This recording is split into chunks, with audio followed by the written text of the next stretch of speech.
fatal cases is 76,000. Right. And the death per 1 million population, 15. Compare that to the States. Death per 1 million population in America is 407. Yeah. Brazil, 320. Peru, 338. Russia, 73. Spain India, and the UK at 15. 607 and 656. Yeah. Yeah. So, I mean... So they're doing very well. Yeah. It's just that they are many people. There are very many people. Many For a people. country of 1.3 billion, seeing that in every 1 million people, only 15 testing positive. Only 5. Only 15 are dying. Yeah. Yeah. And then, of course, Yeah. the robustness of their health system Yeah. is not in doubt. What measures have they put in place? Because at this point, Corona is going to be with us for a while. For a while. And we can't really afford to go the China route. Is that the only way to prevent widespread transmission? So what lessons should we be thinking about as Kenyans? Actually, why can't we go the China route? In Kenya? Yes, why? Right. So, well, if we were to, is that the only Like a way? proper What are they total doing in India? Well, let's What- look at a couple which of countries months are ago doing when well? we spoke to actually somebody from a government organization in India, and what did she tell us? One thing that came out very clear was their messaging from the beginning was not fuddled at all. People knew what it is that they were supposed to be doing. We saw pictures then that spread globally then about what the citizenry did in terms of social distancing, in terms of hygiene and such. The messaging in public sphere was, number one, undiluted. It was clear. On the mobile phone, immediately they started to send out messages in terms of what they wanted people to do or not do in terms of the spread of the disease. In public market squares, where people would normally, the population would be packed, still people were able to maintain social distancing, for example. So what they were able to do then, from what we were told that they were going to roll out and what was actually being practiced, I'm not surprised that the numbers are what they are. Right. So they and didn't they also institute did the lock. They did. They instituted a lockdown. And even with the lockdown, you had their government, yes, did provide for people who were less advantaged. Right. That they did. And I think it's still going on. And there are very many issues that, came up with the lockdown. So you've locked down a huge city like Delhi, Right. where a vast number of the population is actually migrant population from other parts of the country. They live in the lower income parts of the city, and they were trying to live. Walking. Yeah, and you saw all those videos and photos of people basically just walking Right. kilometers, tens and hundreds of kilometers, just trying to get back to their shags. Right. And remember, But there was lockdown. India has a devolved system. So the states or provinces or counties Yeah. have the mandate and the responsibility of looking after their people. Now, perhaps we ought to look at what the Indians are doing with their devolved system, because this success is within the framework of that devolved system. system. Yeah. And I think the other issue, like Eric mentioned, is the food. They ensured that there was no want for food, no lack for food. And possibly their devolved system also has the community-based structures to make sure that food gets to those who need it. Oh, that they have an extremely serious community engagement system. Oh, they certainly do. Anything that you think of that is medical is cascaded to the level of the village. Right. And there are people who are trained and who... Remember, if you look at Silicon Valley in America, the one country that has exported perhaps one of the largest numbers of people who are experts in that field. Yep. Is India. India. They have a very highly developed higher education system, and they have a very highly developed healthcare system. Yes, and it's not in one state; it's right across their country. And picking on that issue of having a very strong community health system to the lowest level, one of the concerns with the universal healthcare program that's being pushed here is that it's very top-down. And experts have said you really can't afford to give universal health care when you're putting money at referral level. You really need the lower level to be very robust. Otherwise, you can't, that system is unaffordable because people must go first for health care in their dispensary, be able to get referred maybe to then the level 2. Level 3 at county should also be strong enough. So You know, I think there are lots of lessons. Even wealthy nations who could be said to have that sort of system have staggered it. They didn't sort of like, it wasn't everything at the same time. Piecemeal until they got to where they wanted. And these are countries who have means. Yes. Now, unfortunately, ours, the talk often supersedes what actually needs to be done. There's a lot of talk, Yes. and the action is not commensurate with the No, talk. it's But not. also, I think, in the design of our universal health coverage, because we spoke with Dr. Mercy Mwangangi, who, even before becoming the CAS, was working a lot in the design of what needs to be done in the universal health coverage, they actually talk about it the other way around. They say you need now to work on the community level, and getting the community health workers, getting the community health volunteers, the local health facilities working.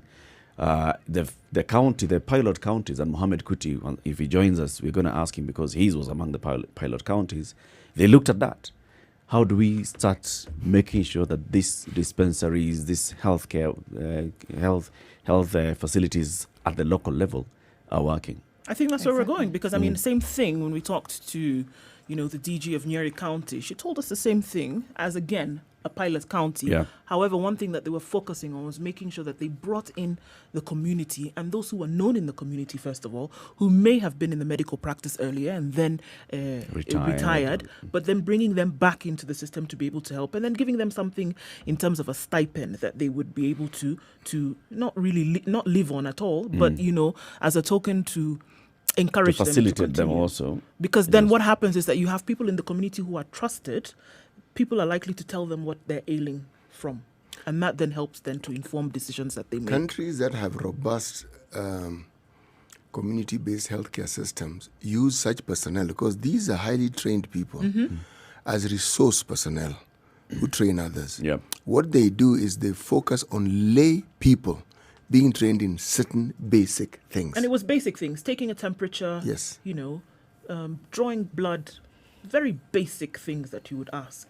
Let's take a quick break. 17 minutes after 6. We're looking at the weather shortly. And I would like you to read the newspaper with us this morning by going to your mobile device, dial star 550 star 2 hash. That's star 550 star 2 hash. With only 20 shillings worth of airtime on your mobile phone, you'll be able to read today's Standard. And what it will ask you to do is open a link. When you open that link, it gives you the options whether to just get today's paper at 20 bob or subscribe for papers for an entire week or for a month. If you just choose today's, or you choose whichever, you'll be able to read today's paper. And we have an opportunity to give you 1,000 shillings worth of free Safaricom airtime if you answer one of our questions. So for now, get the paper and then read with us. Star 550 star 2 hash. 18 minutes after 6. Let's take a look at the weather. Good morning.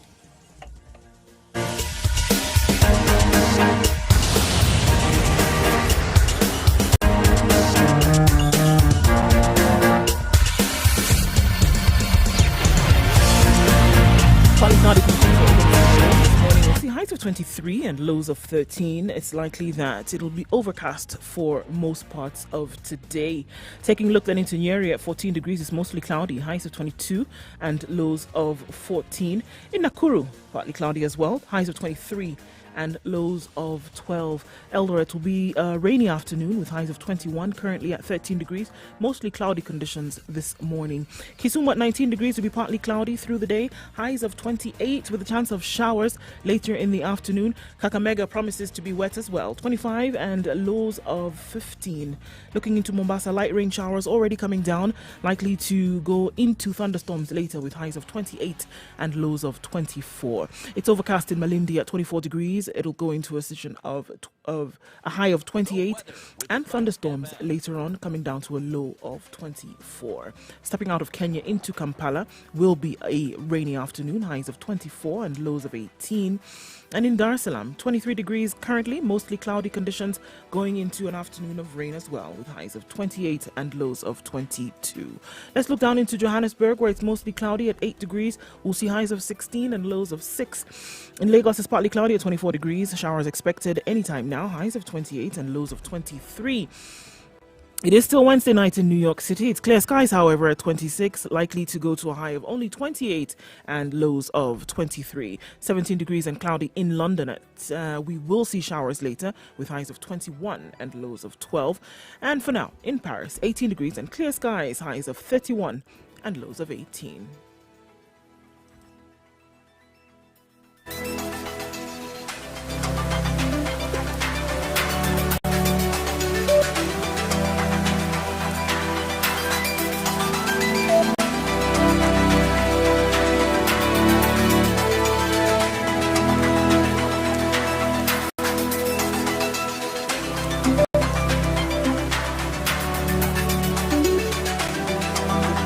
Minutes after 6, it's a Situation Room, Kenya's biggest conversation.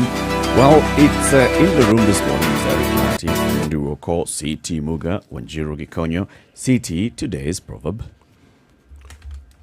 The worlds of the elders do not lock all the doors. They leave the right doors open. This is Zambian saying. Let me repeat it. The elders... Zambians are wordy, Ati. Yes. Wedi kabisa.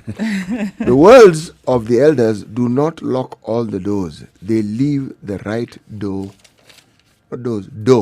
open.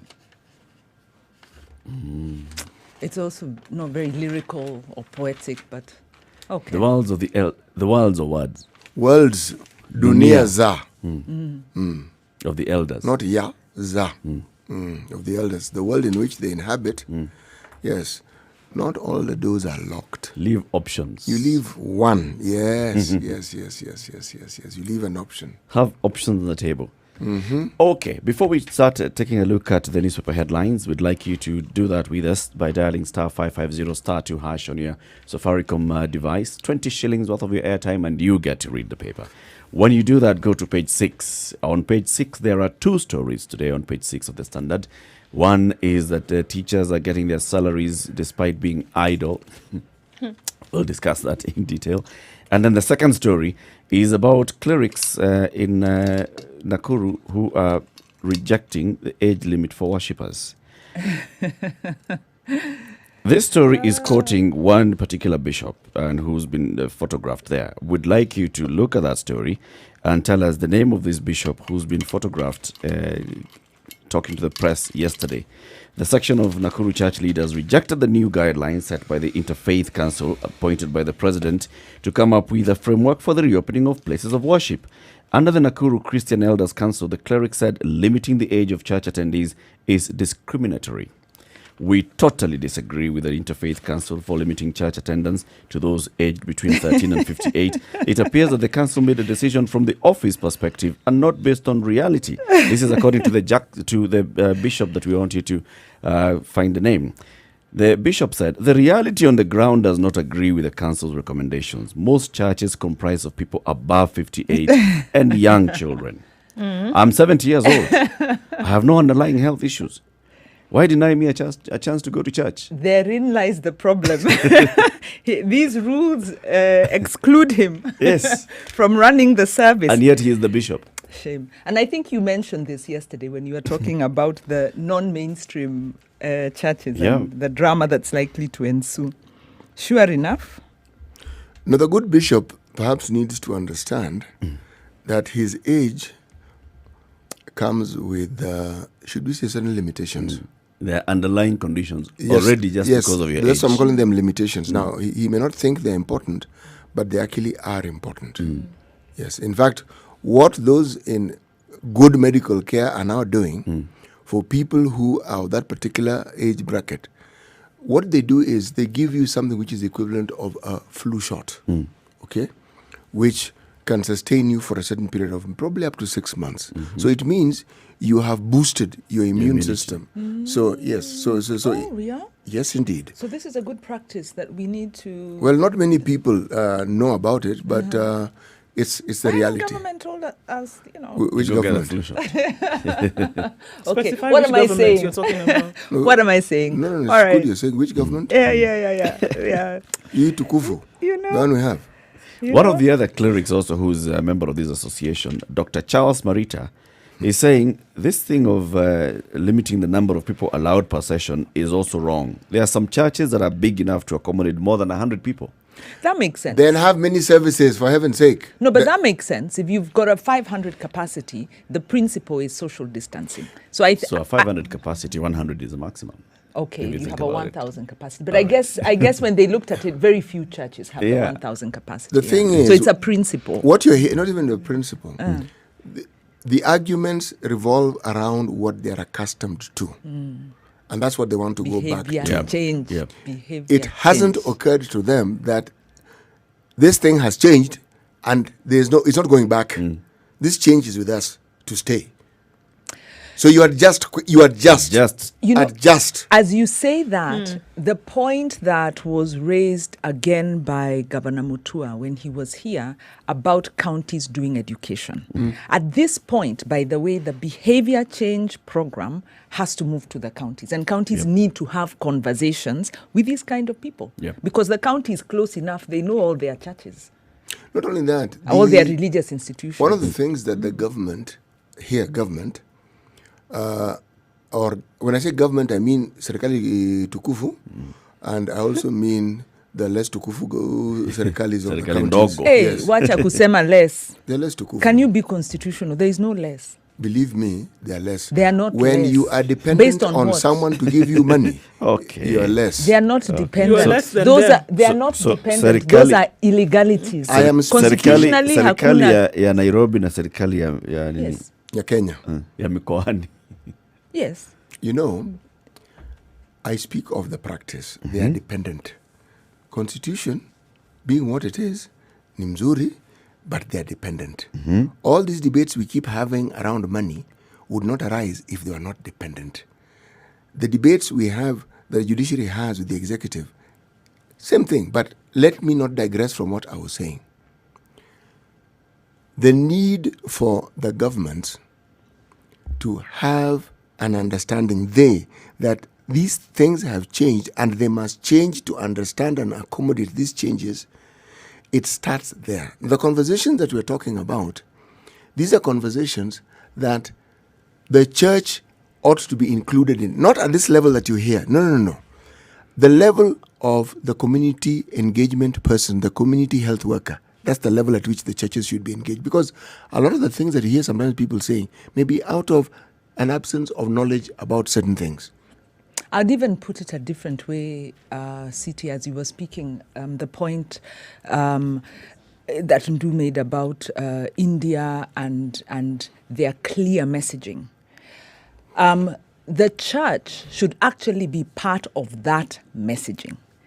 Obviously, right now they are not. Right now they are not on board. So we need to do good, clear behavior change communication and win them over so that they can become champions.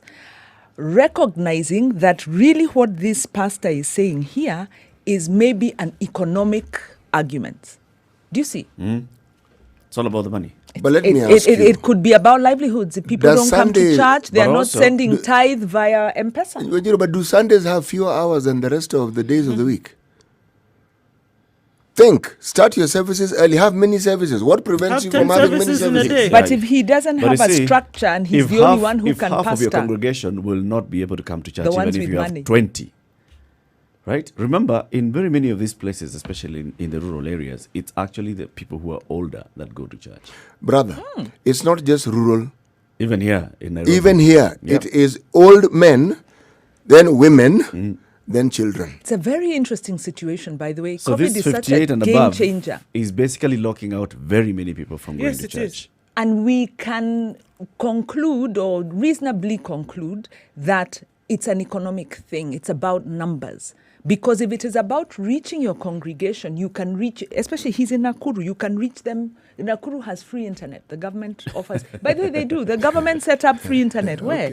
Usicheze na serikali za mikoa. How far does it go? Yeah, well, I'm assuming he's in town. He's holding a press conference and he's been photoed. You think Alita Nakule? You see, this is why when you mentioned they have internet, we simply just kept quiet. No, the point. And said, okay. The point I'm making is that a lot of services are a lot of people are getting their Sunday Spiritual service, nourishment.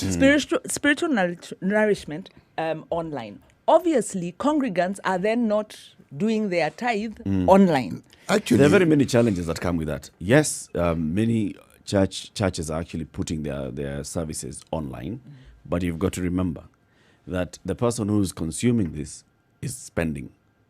Already. There's data charges. Yeah. You're not just going to be able to log in and watch for free. So there's what we're considering data charges, that if already your economic situation has changed, are you going to spend money on data to watch church That's true. on your mobile phone? number two, So how do we have conversations that are real about these realities? the thing is, you acknowledge and determine what these realities are first. Okay? For every segment of society, the reality manifests itself in this way. What needs to be done is not confusing. It's fairly straightforward. Now, to get a way of communicating so that it is effectively understood. It is good that the Minister for Health gives us reports on a daily basis.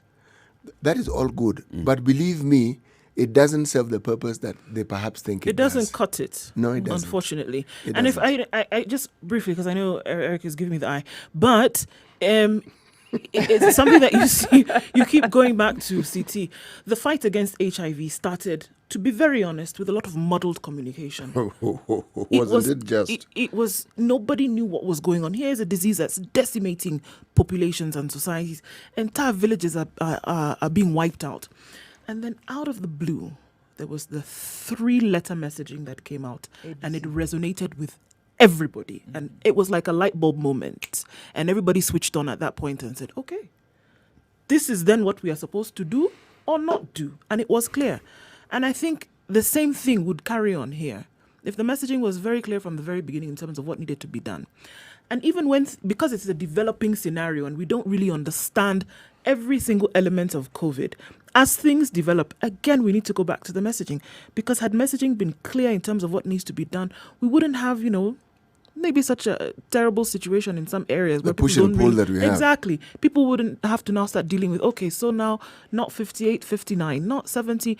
What do we do in these cases? But and that's why this communication and messaging is very important from the onset. Completely agree. But also, how do we have the livelihood conversation? Because in this case, the livelihood conversation is masked as a spiritual conversation. You see, why I brought in the government was because if you think that this is a health issue and you're relying on doctors to communicate, you've already missed it.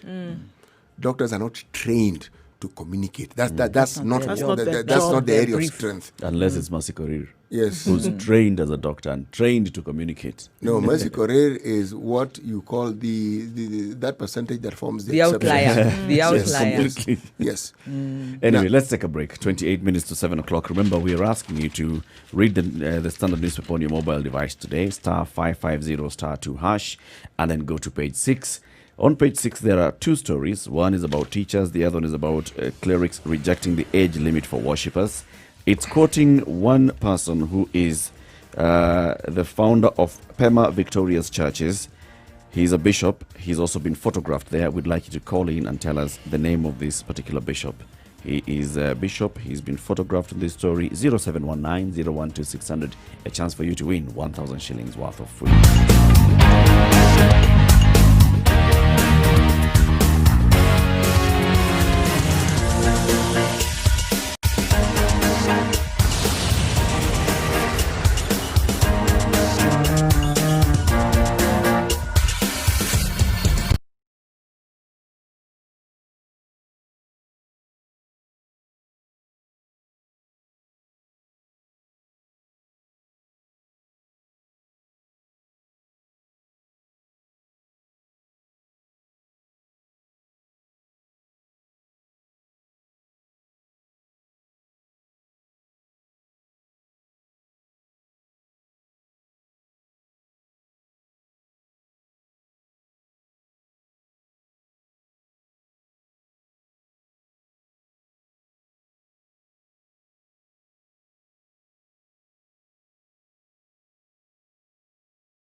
Classic soul, R&B, smooth jazz, neo soul, and nostalgic ballads. Make some noise. Yeah! You're listening to Spice FM.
It looks good on Juja Road this morning, and if traffic is actually flowing very smoothly, you don't have a problem on Outer Ring either. If these are all indications of what is to come, then I think we've started on a good note. Kitengela traffic is moving very well onto the Greater Mombasa Road, and it's not giving us any issues so far. So good. Gong Road, coming off Langata Road, getting into the CBD, no headaches right now. Thika Road is building up, however, all along Survey and then towards the underpass, but it shouldn't be too crazy from where we see it. If it happens where you are, let us know. Spice of MKE, let us know what you see trying to get traffic moving or trying to get you moving as you sit in traffic, or at least send some patience if that's what you need. Let us know what you see.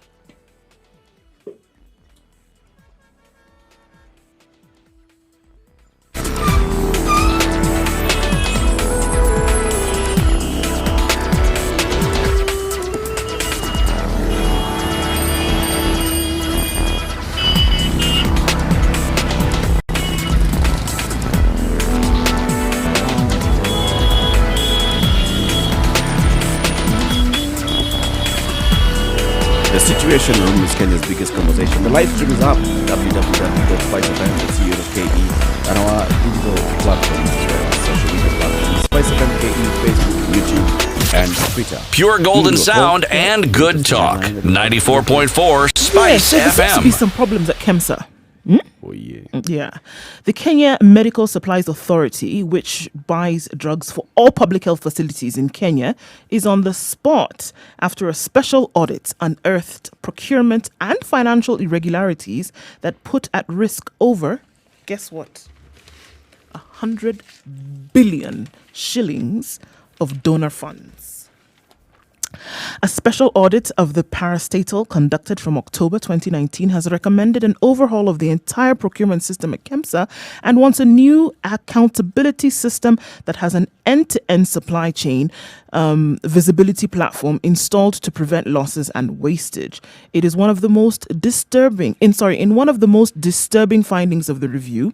It has emerged that despite being given the monopoly to sell exclusively to government agencies, KEMSA has been overcharging the counties by up to 77% for some essential drugs. In non-pharmaceutical items, it had a freer run and was overcharging counties to as high as 4 times the market price, raising queries on just why counties need the agency in the first place. It lends credence to allegations by the Health Cabinet Secretary Mutahi Kagwe that his ministry is a den of thieves run by procurement cartels. The joint audit report done by the United States Agency for International Development and the Global Fund that mainly fights AIDS, tuberculosis and malaria has documented several malpractices at KEMSA, among them stock management challenges at its warehouses. So, did KEMSA invite these two organizations to conduct the audit? Did the two organizations, out of their own volition and goodwill for the people of the Republic of Kenya, start the audit?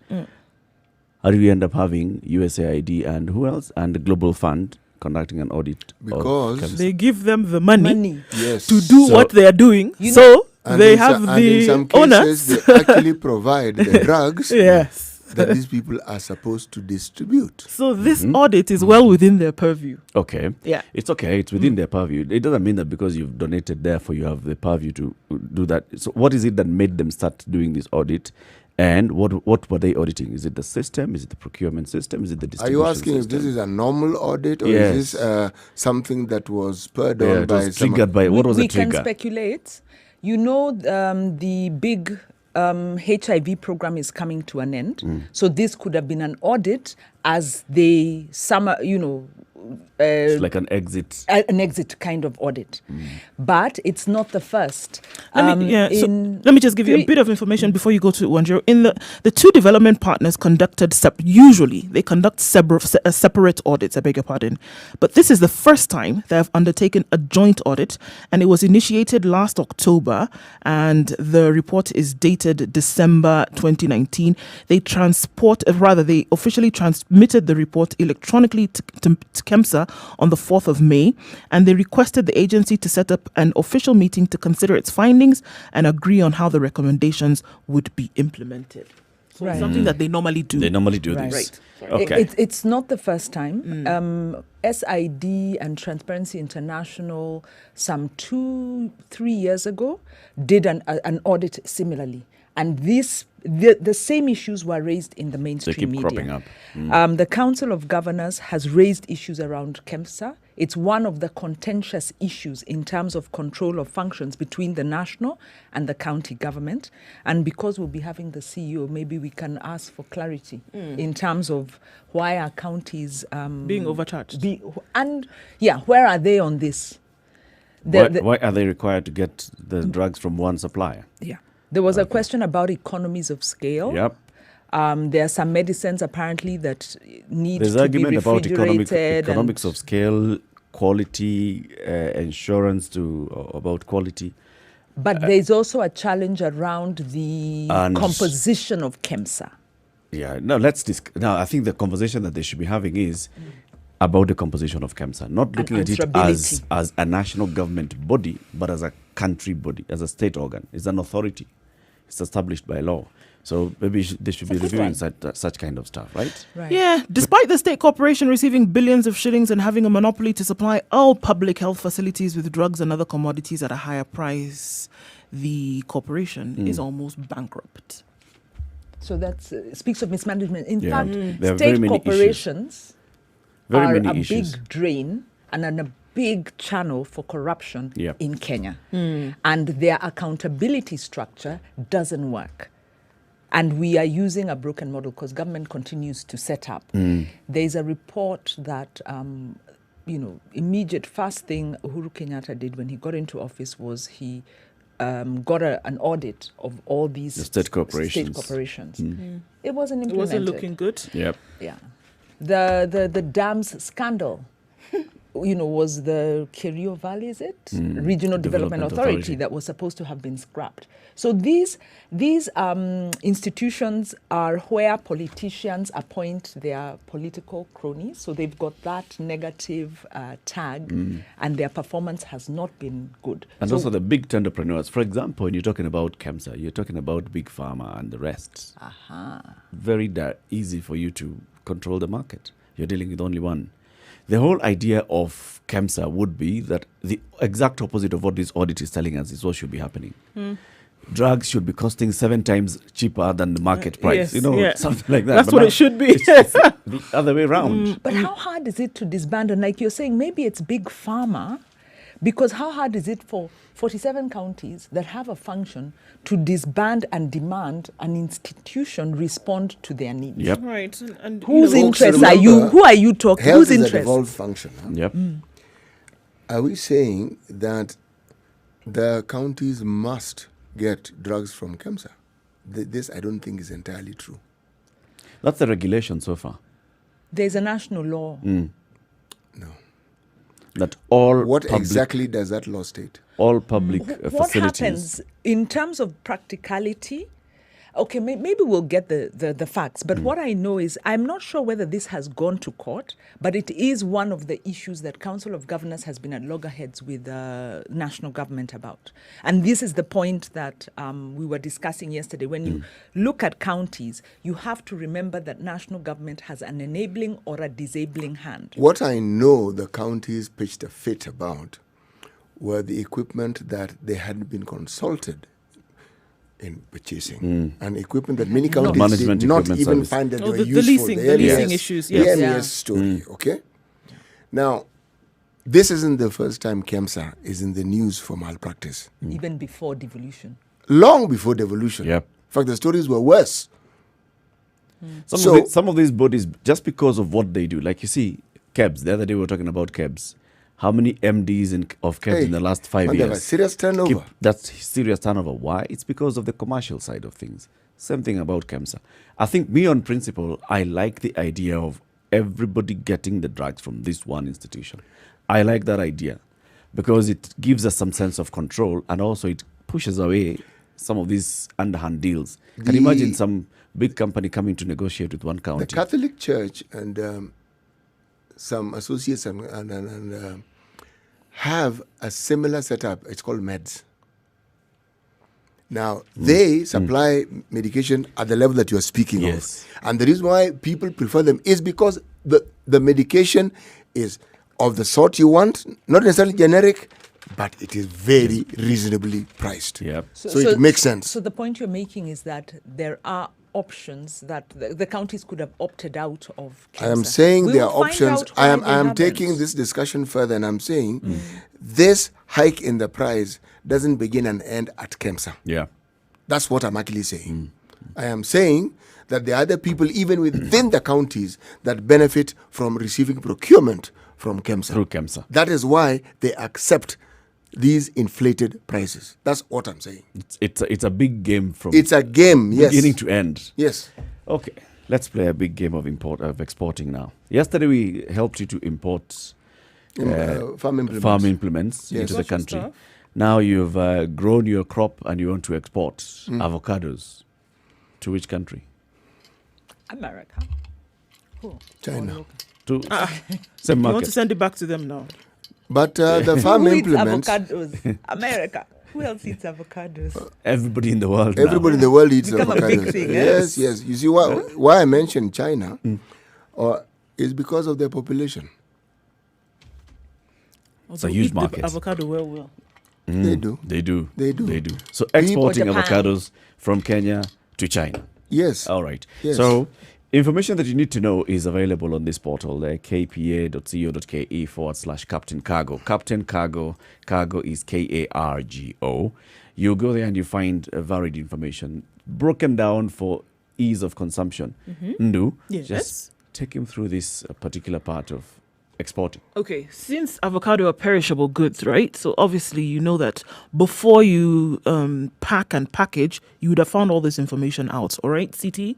So what happens is that the exporter, which in this case is yourself, you would have arranged what they call a book. You would book space with the shipping agent, and you might as well use the same agent that you used when you were importing these goods, right? Because they know the lay of the land. They worked well for you. They worked well for you, and The I mean, implements the arrived implements arrived, and you even intact. harvested avocado, no? Right. So, so what they do essentially in the first step is they issue you with what is called a shipping order.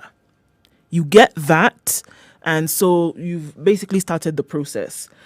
The agent will now submit this order and the information of the cargo to KPA and let them know this shipment is intended for, this cargo is intended for shipment. And then after that, remember our C&F, they will lodge an entry, and KRA, who had come in previously, will also now pass this entry. We'll look at more steps as we go along. So now those are the first three things that they would have allowed you, that you would basically do. Inform KPA of your intent to ship. They will now submit this information to KPA, your agent, and then they would also then inform KRA, because now there's some documents that KRA then would need to prepare in terms of payment and duty and whatever you need to pay to get your shipment on the way. And all this information is available on the portal so that you have an idea of what's going on, even as the innards of the system are rumbling and doing their thing. By the time we finish with this show, we'll have loaded this precious commodity onto a ship on its way to the market. Kaching, kaching, city. Good morning. It's 11 minutes to 7.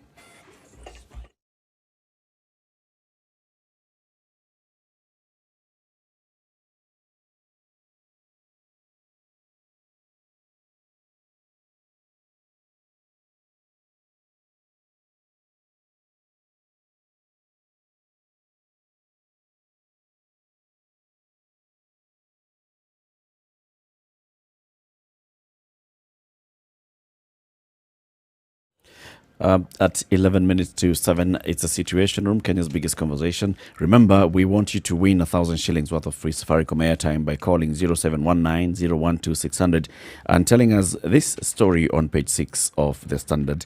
The story about Nakuru clerics rejecting the age limit for worshippers quotes a certain bishop who is the founder of Pema Victoria's Churches, and he's been photographed here. His picture appears on this story.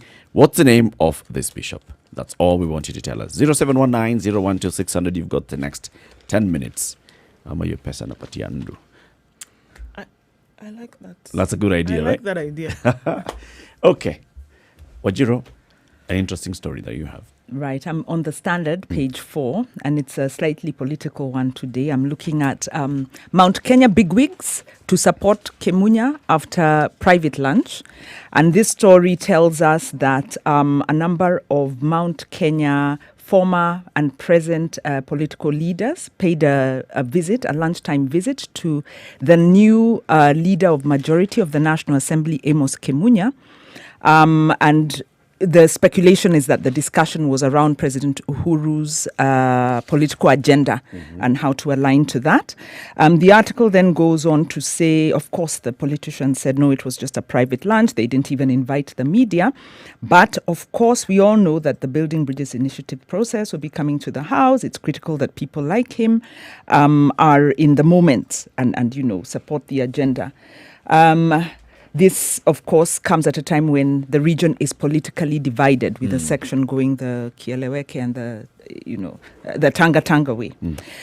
So my reflection on this is actually on Amos Kemunya, because obviously we've just seen the purge by the Jubilee administration, and it's interesting to look at the type of people who have come into these positions. And my first recollection of Kemunya when he was previously in public office was that he balanced the budget.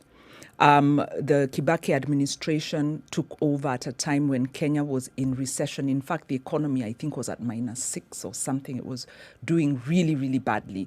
The 90s had ravaged the economy. And in a short 2-3 years, because we were also very heavily indebted by then, he was able to balance the budget. And that was a time of exponential growth in Kenya. We actually moved to +6%. Who takes credit, Kemunya or Daudi Muraria? Well, he was the finance minister then, and so you would imagine that he had a big part to play in this.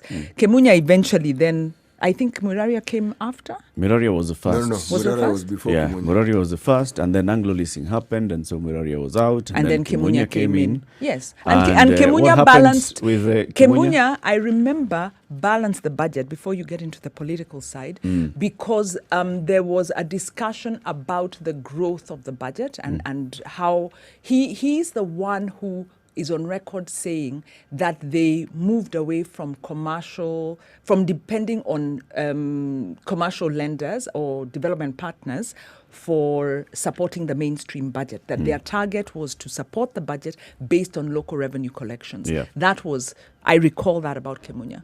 So the timeline, I'm a bit fuzzy. But then by the same token, he also suffered the same fate as his predecessor, because he had to leave office around the Grand Regency scandal. Yeah. And he was also being pursued for a local corruption scandal on his local CDF. And I don't know how that went. So, yeah, it was just... And he was then also a severe Kibaki apologist. So very competent as a finance minister. But Was he obviously really with this- competent as a finance minister?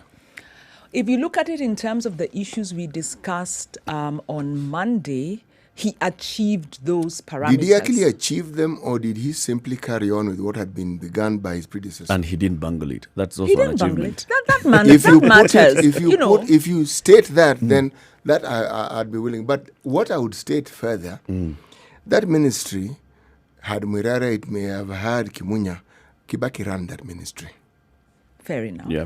Fair He ran enough. it. Fair enough. Yeah, but then he had direct input in what was Yes, happening he in the did. ministry. So I am saying that you needed to be extremely stupid to bungle anything in that But particular. that tells by you also same something. token, That also tells you something. Exactly. That if Kibaki, the man who's running this ministry and is very personal about what is happening at that ministry, if he appoints somebody there, then he also has high confidence. regard and confidence in the person. and he's a CPAK. So when he started with his former friend and person that they had worked in the treasury with, Mwiraria, brought in now Kimunya. From there, was it, who came first? Was it Michuki or Uhuru?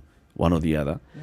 It basically just shows you there's something that he was thinking about. And he's a CPAK with very strong credentials in finance. Folks, Yeah, Doing folks, working yeah. with, folks, you know, even so- as even His So as, background, let- yes, his let- background in finance when- is also even, well even, rooted. when we are even reviewing- as we seek to heap accolades on this gentleman, I think it's a balanced picture. no. The reality of the way our ministries are run, it's not ministers who run ministries.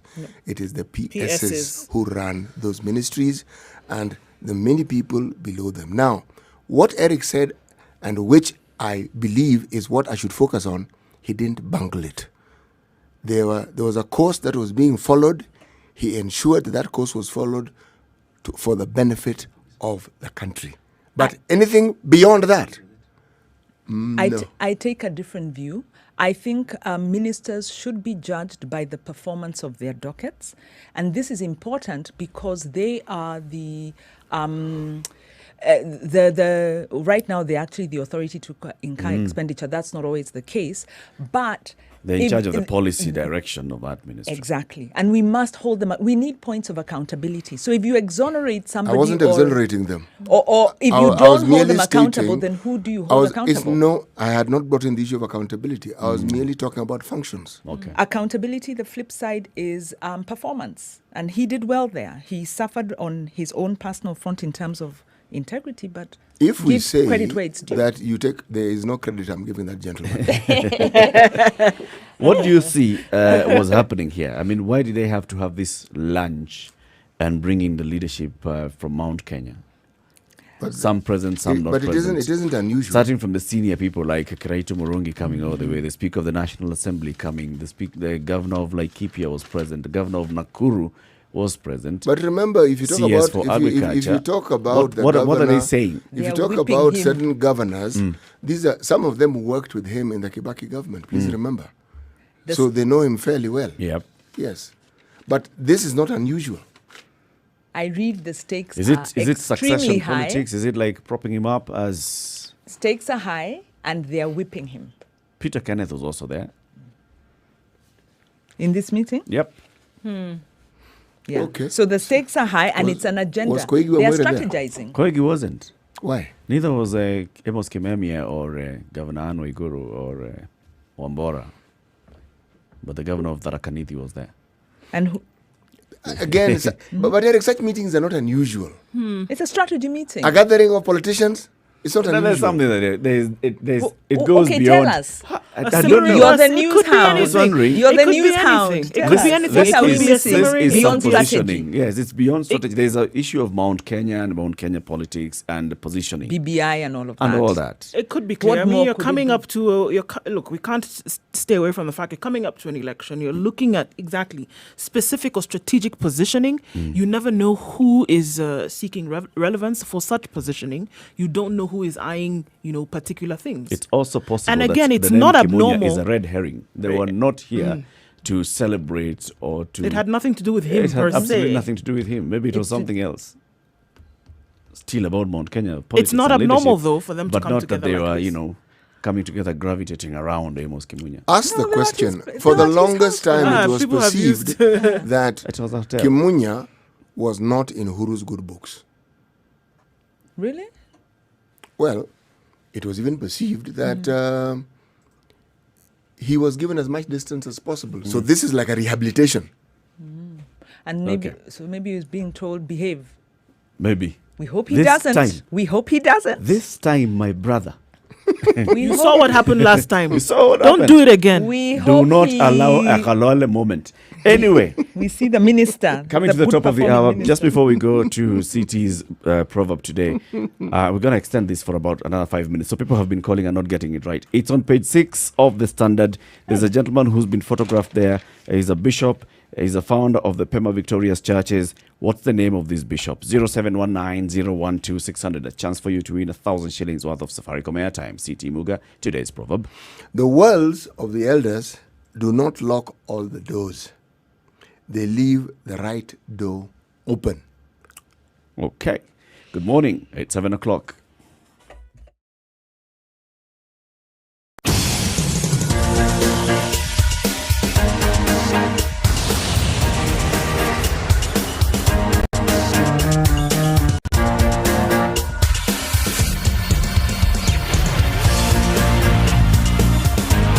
A nasty accident on outer ring at Kariobangi North, the overpass there, involving 4 vehicles. So we're being asked to, approach with caution because it's still being sorted out right now. Emergency services and police in the area at the moment, they're trying to sort that out. Remember, so we're looking at the outer ring road at the Kariobangi North underpass. There's a major issue there this morning. Kiambu Road doesn't look so bad, and Ngong Road is actually looking very good. Mombasa Road is picking up, but we don't have any drama there. So far, so good. It's slowing down right around the SGR heading towards Cabanas, but you should be fine thereafter. Looking at Thika Road, also coming along smoothly. We'll see what it has in store for us on this Thursday morning. But like we said, looking around, so far, so good. We'll take a look then into other parts of the country in a short while. Let us know what you see. Don't forget, Spice FMKE. That's how you can reach us on Twitter.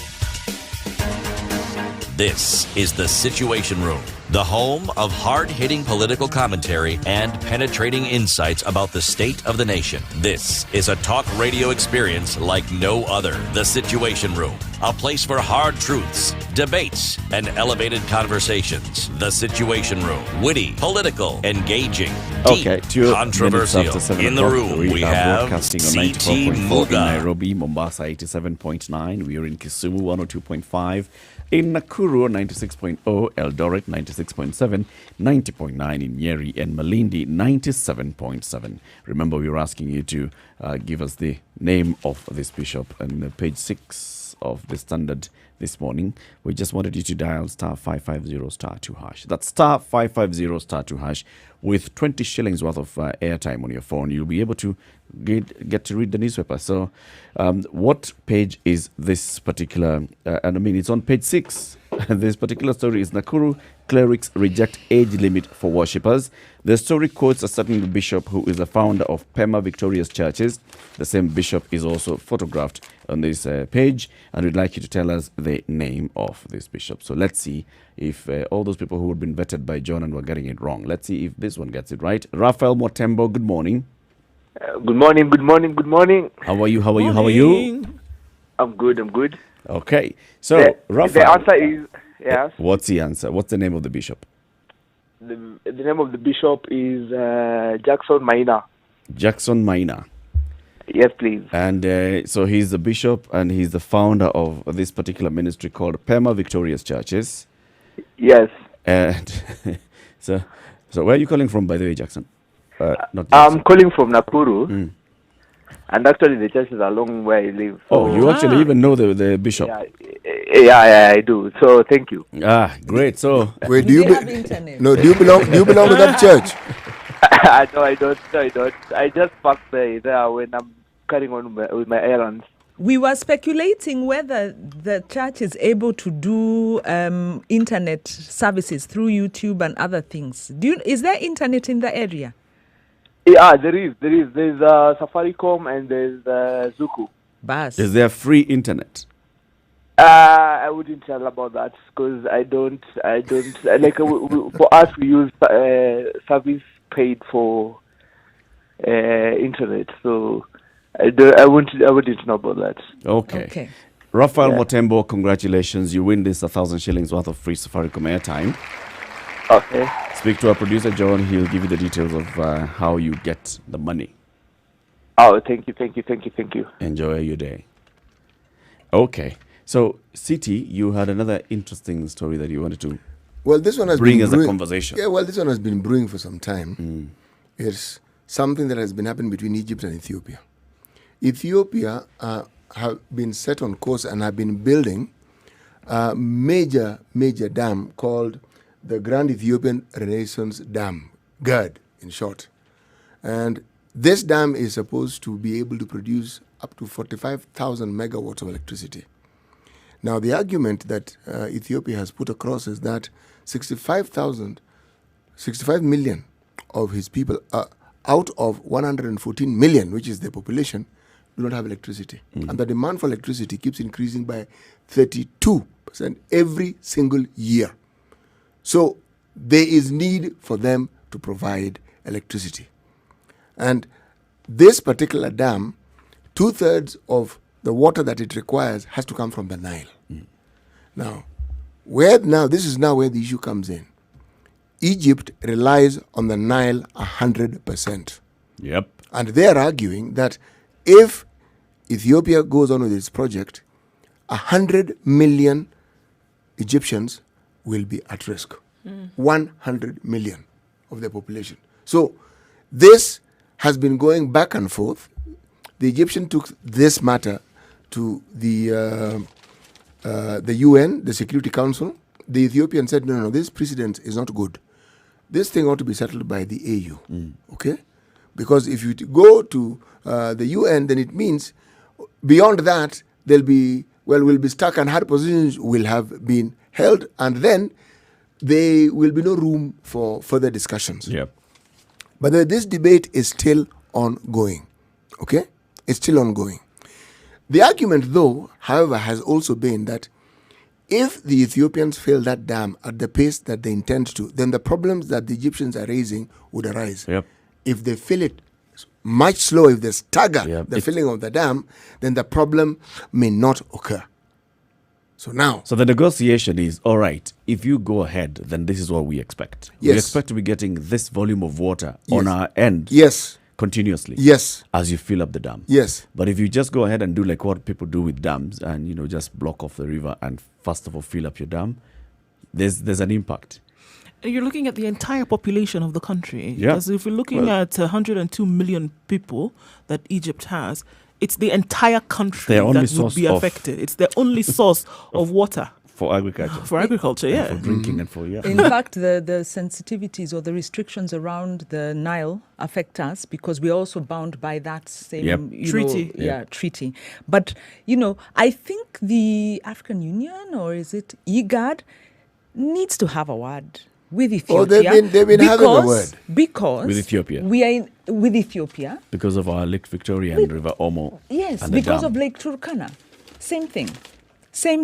It's the same issue. Livelihoods. In fact, I was just looking at the Friends of Lake Turkana who went to court, who've been battling around this because their argument is that the building of those dams then blocks the overflow into Lake Turkana, affecting the levels of Lake Turkana. And as the lake falls, the water salinity, its temperature increases, threatens the habitat, breeding grounds, source of food. It actually Same interferes thing. completely with the ecosystem of that lake, completely. They also go on to say that the state-sponsored human rights violations, there are state-sponsored human rights violations in line with the cotton plantations in the Omo Basin. So the development that Ethiopia is taking is also not human rights based. So Ethiopia is at a time when the environment and really insecurity around water is at an all-time peak. The actions of Ethiopia not only threaten these countries or these parts of the country. You do know it isn't the first dam issue that Ethiopia has actually built using the Nile. There were smaller dams. This one is just a really... This one is just going to be a gigantic dam, right? Gibe Dam on River Omo is a different conversation, which it appears like, Kenya went into some conversations with Ethiopia. They appear to have agreed some things, one or the other. But to what extent are we still going to be affected in terms of the communities around that depend on Lake Turkana? That has been documented, that they will be affected. That issue and the mitigation for those kind of effects not only still that, haven't been addressed. The purchase of the electricity, because part of the deal that we seem to have made with Ethiopia is that we'll buy the power. And experts then say that Kenya doesn't need that power, that actually Kenya has enough power. Our problem actually, is we have excess. Not even enough. Reticulation. We actually have excess power.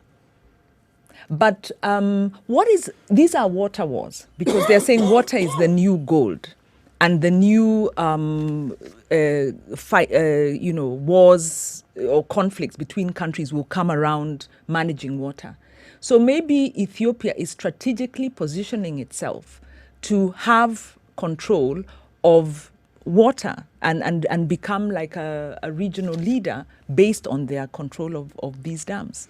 Well, I mean, if you look at any of the conflicts of the world, if you look at the major conflicts between North-South, within country, international and intra-national, is that you have them surrounded around resources. And one of the major resources has always been water. And because if you control... Water is a very serious serious one, because essentially if you control water, you control livelihoods. And people realize this. Apart from needing it, there's the element of control that plays here. And so totally different from the development of a people, it's very clear that people will see that, okay, if I cede control of this resource, I essentially cede power. And nobody wants to be in a position where they are doing that. So it goes beyond just the provision of water, but it goes to the level whereby you see this is something that people are tinkering with so that they can also play with the element of control. And that's why I do agree that regional bodies, if the AU was, doing more than a puppetry role, actually playing its role as a commanding regional body that brings in the interests of its member countries into its conversation and implementation strategy, it would have been able to look at things like this. But again, because of the stance that it has taken, it's very difficult then to negotiate. If it wants to jump in now and play a commanding role, I doubt that we would have many member countries who would look and say, well, all right, this dam has been built. You've stepped in and you're playing, that's great. Also, it's already done, I think here the issue is a conversation between the two countries. Yes, you depend, and still we are not blocking off the river. The river is still going to flow, the Nile. It is what's going to happen as you are filling up this dam and as you are operating the dam. That's where the conversation needs to happen. That is where the conversation is seems to be, having a back and forth. And probably just a normal thing. It's a discussion that's going on.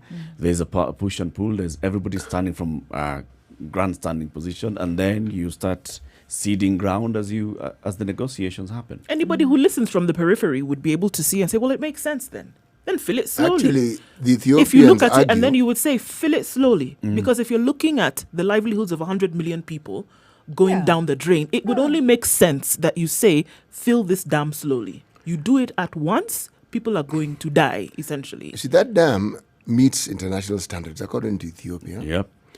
And in addition to that, its outlets and the entire process of how dams work, it also releases water. Yeah. So they're actually arguing that they will actually release even more water than the Nile currently has. But you see, you first accumulate the water, then release it. So you are right when you say the real discussion is actually in the filling of the dam. Of the dam. Yes.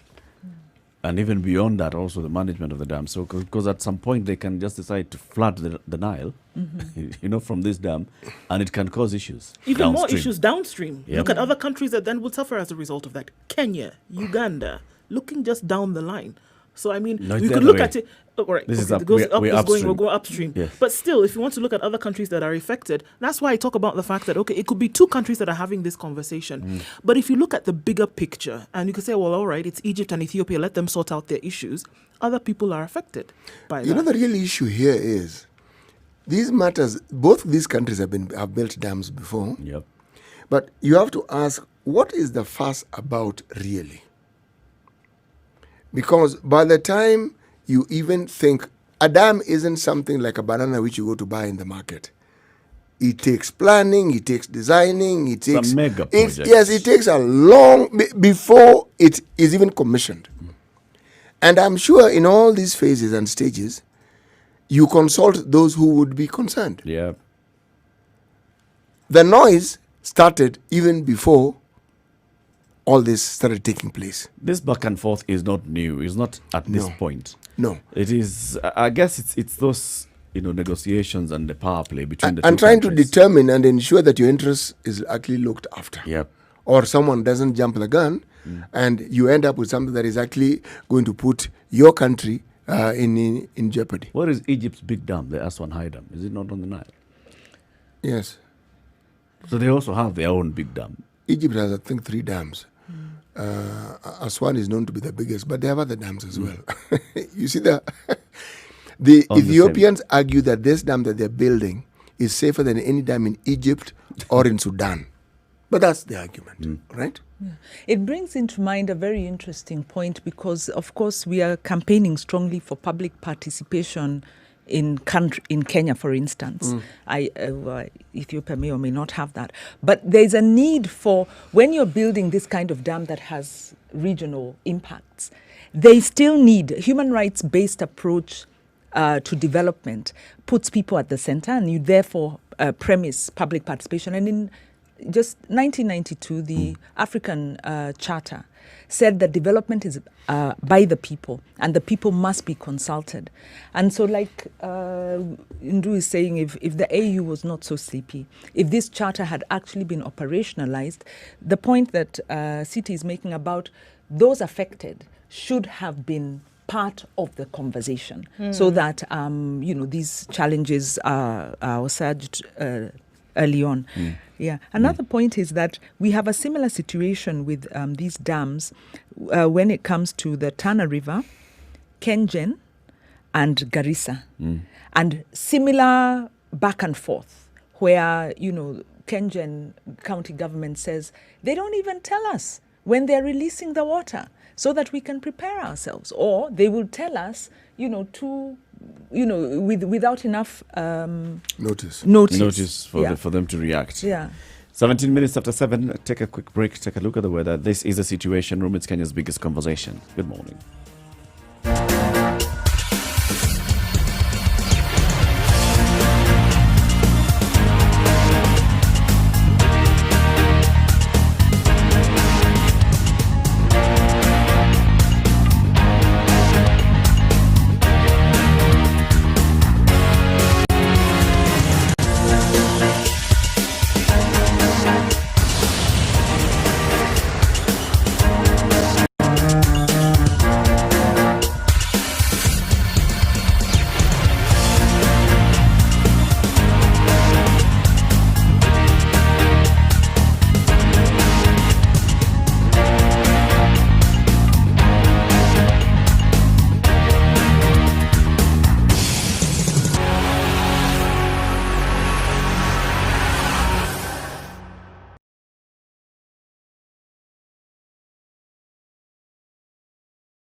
All right, look at Nairobi, and the sun is peeking out in some areas. We'll see that partly cloudy conditions will continue for most parts of the day with highs of 23.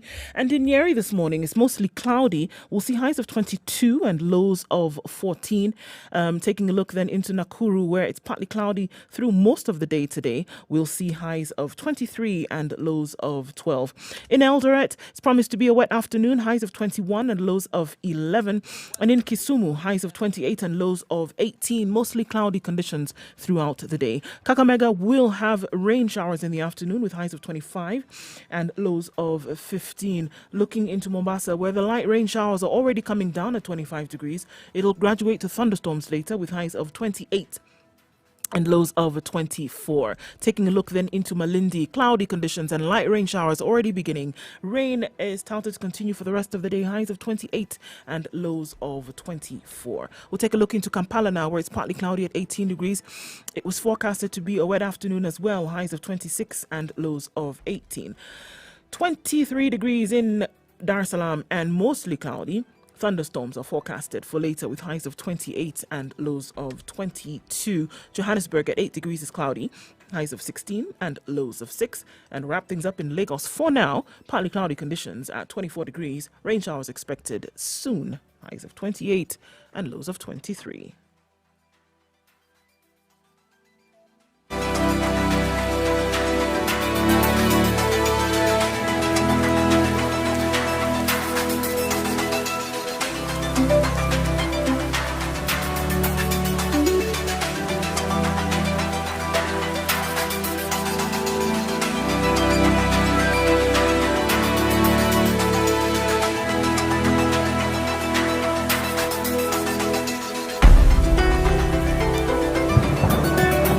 Okay, Classic so soul. let's have a conversation around education. Two headlines in two of the big dailies this morning touching on this particular matter. The standard headline is, "Why Teachers Are Lucky. Tutors employed by the government to continue enjoying their salaries for no work, at least for now, even as those in private schools resort to ingenuity and odd jobs to ride out the virus." And the Standard has given this stories, page 6, page 8, and page 10, issues around teachers, those in the public service and those in private sector, who, those in public service, of course, are going to still continue enjoying a salary. In what the Standard is saying, the TSC teachers are going to get their salaries despite being idle. And then it also tells us the story of the teachers in private sector who are asking for any kind of odd job just to make ends meet. Same, addressing the same need, the same people, the same sector, but different categories. The Nation headline is a bit different, right, CT? Because it's talking about what you were discussing yesterday a bit. The issue of school fees. Those that had paid school fees, and now you've told them the school is not going to reopen until early next year. What happens to the fees? The Education CS came out and said you need to refund the school fees. Yeah. Fat chance. Fat chance. Another headline on the Standard, huge losses as food stock wasted in schools closure. So BOMs, he's a chairman of a school, Bwana Mwenyekiti, Bwana Chairman and other school heads have basically a headache because they had bought food stock to last them long, and then schools were closed even before the end of the first term. They have food in their stores, and they need authority from the government to sell off the stock. To offload. Oh, they need authority. Yeah. Yes. Government hasn't given the directive? The government was not clear on what was going to happen. Oh, dear. So now what happens? Do they sell off the stock? Do they Oh, dear. keep it longer? What's going to happen to it? People must be hungry in those areas. You know, this is a no-brainer. That is Yes. not wasted food. That is a stock. Yes, it isn't to wasted. cushion But the who is going community. to give you? See, when the Who's government buying? when the government gives you money for certain activities, you think they're going to replenish that money if you sort of like Donate it. the government doesn't work like that. How does government work? The government allocates Outside of money logic. for schools per term. Yep. Or it's per year, but in a term you get this. You always don't get it on time, but you get it. If it's for books, it is this. Once they give it to you, they're looking to the next year. That year, They're done. Dusted. And let's also remember that just 2 weeks ago, PS Bello Kipsang asked schools the money that had been allocated to them for the second term, for first term, for certain things, needed to be refunded to the ministry, to all schools, because obviously you were not using it. So We see, number one, if money was sent to you, you're going to be asked to return it as schools.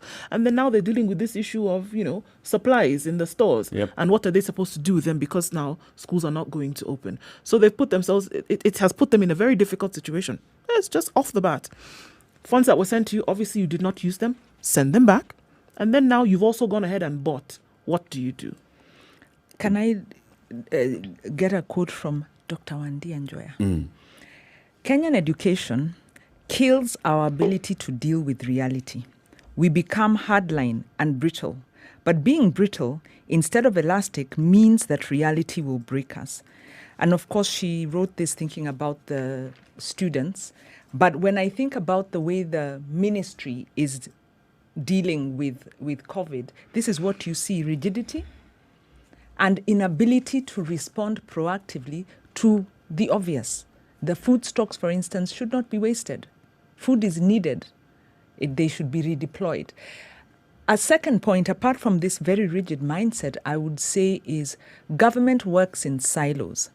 And one of the big impediments in governments across the world, and in Kenya particularly, is this silo mentality, where Ministry of Education is here, health is there, social services are there, and they're not sitting together with also other stakeholders who can enrich their thinking to say, this problem is also a resource. And I think that's where the bigger problem is, in terms of left hand, left leg, right leg, not knowing exactly what each is doing, and yet you're all moving, and you're basically helping this huge body to move. You don't know. So the entire bureaucratic system that is government is what is causing all these things. When you see a headmaster, for example, the principal of Maseno University, who's been quoted here, saying he has a population of 2,200 students. So he had bought food. He had bought food to be able to feed a population of 2,200 teenagers, boys. Can imagine the amount of food he had bought. Now he has all this food in the store, but he cannot offload it because he requires authority to do that. I'm sure it's a conversation that he's already raised with the people just above him. The people above him may have raised it to the people above them. But before a decision is arrived at, and then that is communicated all the way back down, it takes forever. If we went to Education Ministry, you may find that there are people who are already having these conversations. But now, who is going to make the decision? And people are going hungry. Yep. Who's going to make the decision? And then what happens? There's a whole impact of, so we gave you money, you went and bought food. You also took school fees from parents. You went and bought food. What are we talking about? It isn't the function of the Ministry of Education to feed the population or the village around the school. Their focus is school. School, period. Yeah, right. But, this is government. There is a food reserve to cushion households in the county, because every school is in a county. Yep. So with just some good interconnection, this food should be made available to the community, and then the details be worked out. With regard to the refund... The government doesn't work like that. With regard to the refund, I do not support the idea of a refund for this reason. Refund for school fees. Yeah, well, maybe, okay, parents, that should be maybe carried over or whatever. The children are still continuing. Refund to the ministry, no. Because, like I was saying yesterday, I think the ministry, apart from the reality that children cannot go to school, should have taken measures to ensure that learning continues. And that money could be redeployed in terms of preparing schools for the school of the education of the future. I did a bit of research. What I found, and I'm not an expert, these are just ideas. Kenya at present has a shortage of 100,000 teachers.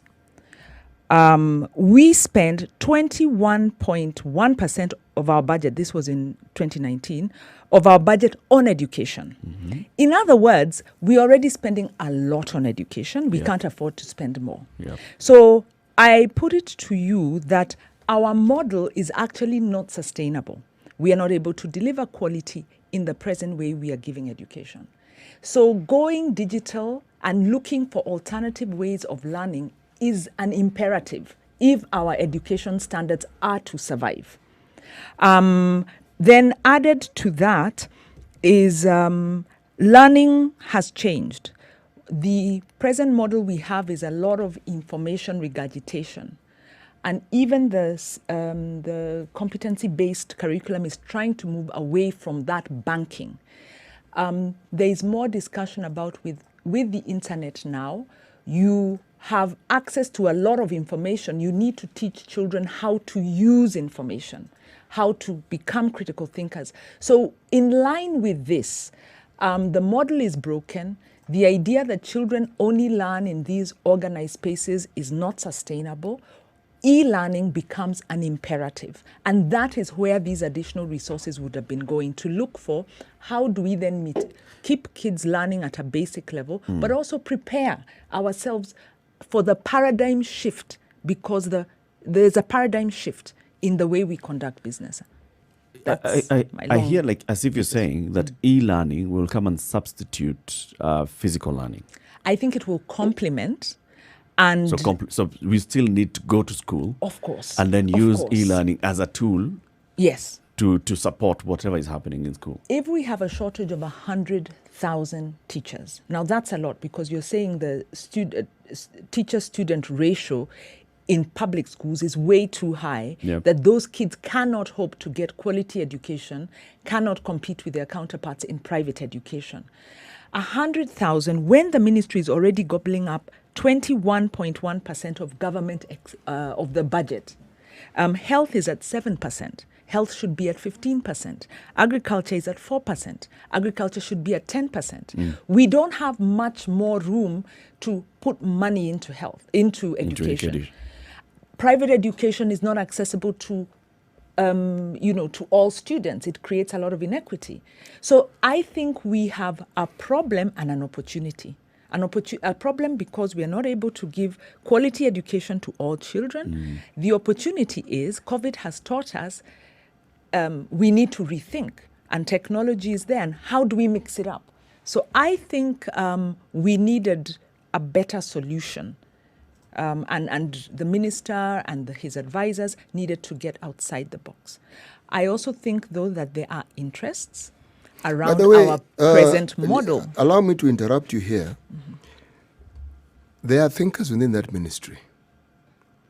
The Kenya Institute of Curriculum Development has many thinkers. What you're discussing is not what is done at the level of thinking, it's at the level of implementing. The truth of the matter is that even the best well-laid plans will get politicized. That's where things now start going left and right and left and right and left and right. This conversation continues. At 7:30, it's a situation room, Kenya's biggest conversation. Let's look at what's happening on the roads and come back and look at what options and alternatives does the Ministry of Education have? Could it have implemented at this point? Good morning.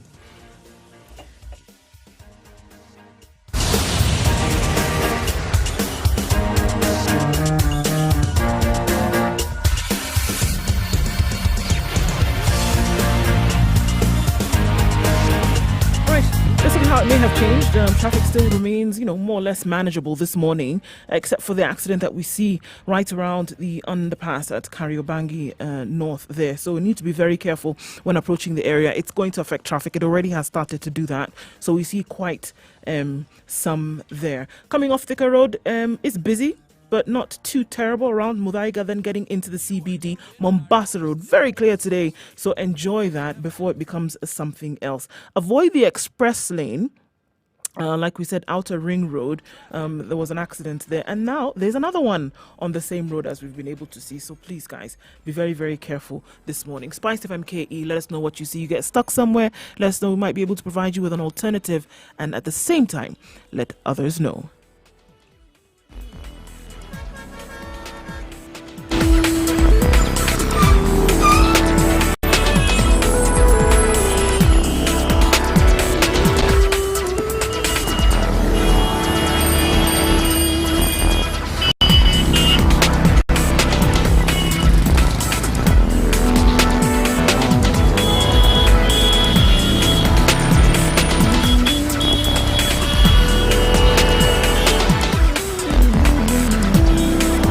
So as we look at the possible and possibilities, let's start from the knowns, going to the unknowns and to the possibilities.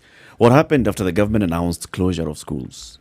Students were told to go home, but then they were told you'll be able to access material that helps you to continue learning although it is not the syllabus. You're not continuing the syllabus as we wait for announcement on what's going to happen, when you're going to reopen. And that's when KICD rolled out what it already has, and it was already continuing to do. And this is the radio and TV programs. So partnered with a wider number of organizations, KTN News is among them, and they decided to provide a platform where students can access this. Now, the question that emerges is the access to a popular, a large majority of the students.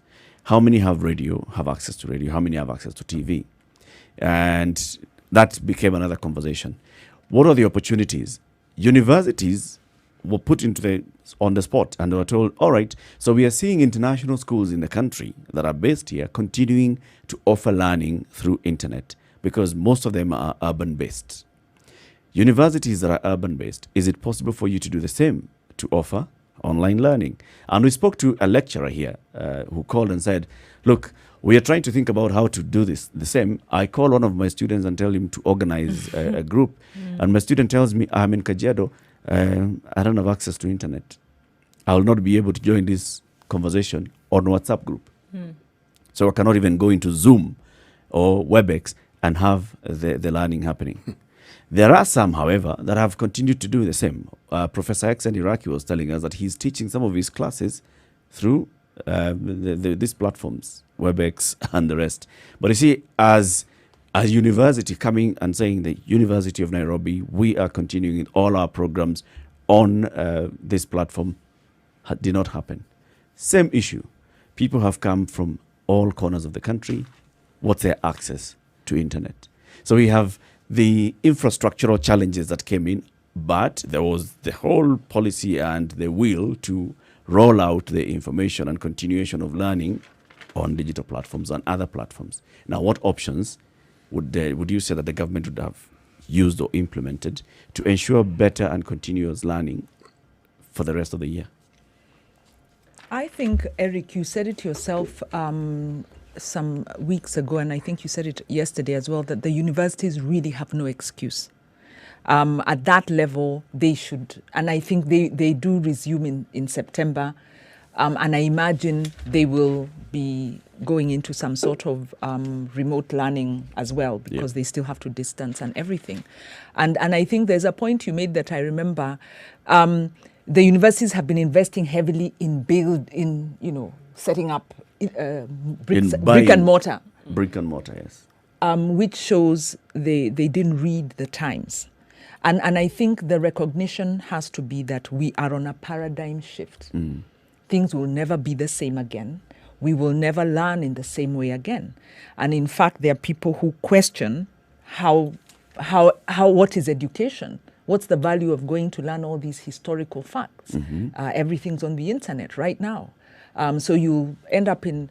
what is this paradigm shift is what we should be addressing. So I think universities need to get there, and the big challenge is the other levels.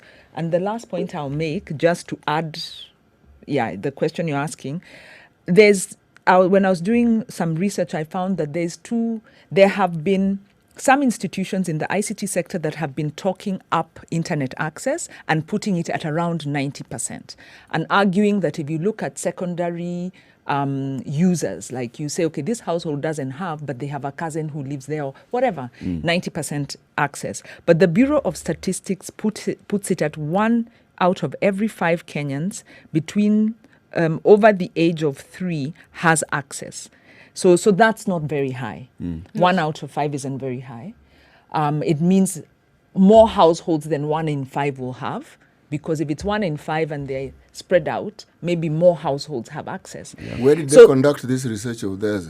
Well, this is the Kenya National Bureau of Statistics. Yes, so they're saying it's quite low. It's at 1 in 5. I'm still questioning 20%.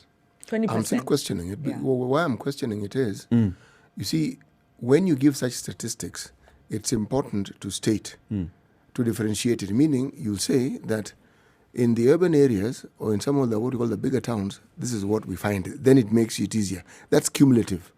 I'm sure they did, Yeah. but this It's is all like right. from Carry a on. standard news report. Carry They on. say that in terms of mobile phone subscriptions are at 53 million, not a surprise.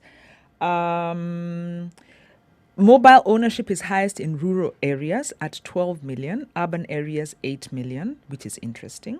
It just means there are more people in the rural In the- areas yeah. Okay, than the urban. yeah. The true. population skew is in rural areas. Is in rural areas. Functional TV set is 40.7% of households. And then urban is 63.5% and 26.9% in rural areas. So it is low, which is the gap that government should be seeking to Yeah. bridge. If you remember... It's a conversation that should be happening. And there's already infrastructure to have these conversations. We have a Kenya ICT authority, and that's its job, to look at penetration of ICT and ICT services, managing the fiber network. It's called what, NOFB, the fiber network spread and distribution across the country, and ensuring that every major town of the Republic has connectivity to the fiber optic. Got to some point, it started slowing down. It was initially heavily funded under the Kibaki administration, and then it sort of slowed down. But you see, we have all these things, and I see what you're saying, Wanjiru, in that during this time, the conversation we could have heard from the ministry saying, okay, for now, we'll not be able to go back to school. However, even when we go back, this is what we have been able to see, and these are the opportunities. And this is what we're going to utilize the next 9 months doing to ensure that we are never in such a situation again in the future. what if this bug stays in the air? What if the bubonic plague erupts next year? The thing is that there will always be something, and I think if we were looking at trends in which, look, whether it was, forget about even the world, look at the trends that were taking place in the country.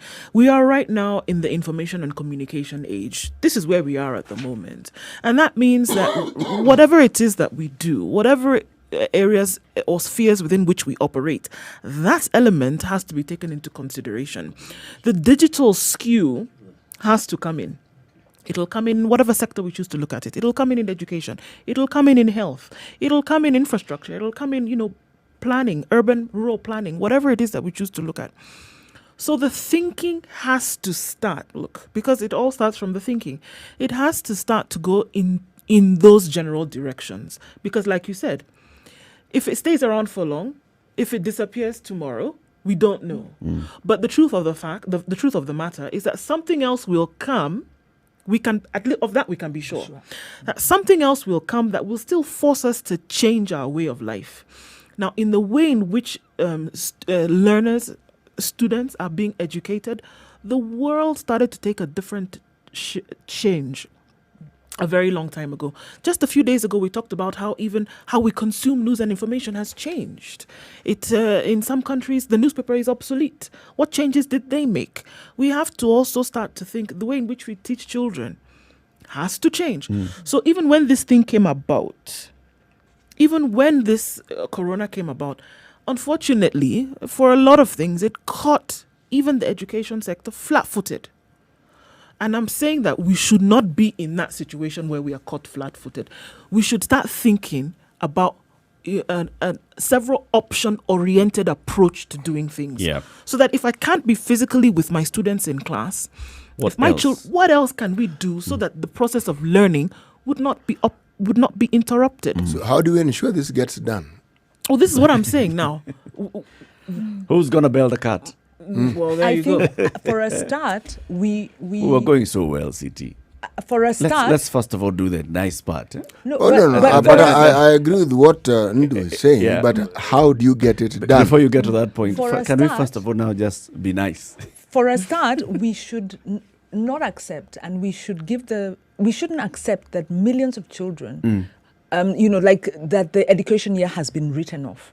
We should, that should be very expensive for government to say. Yeah. And more so because we know private children are learning.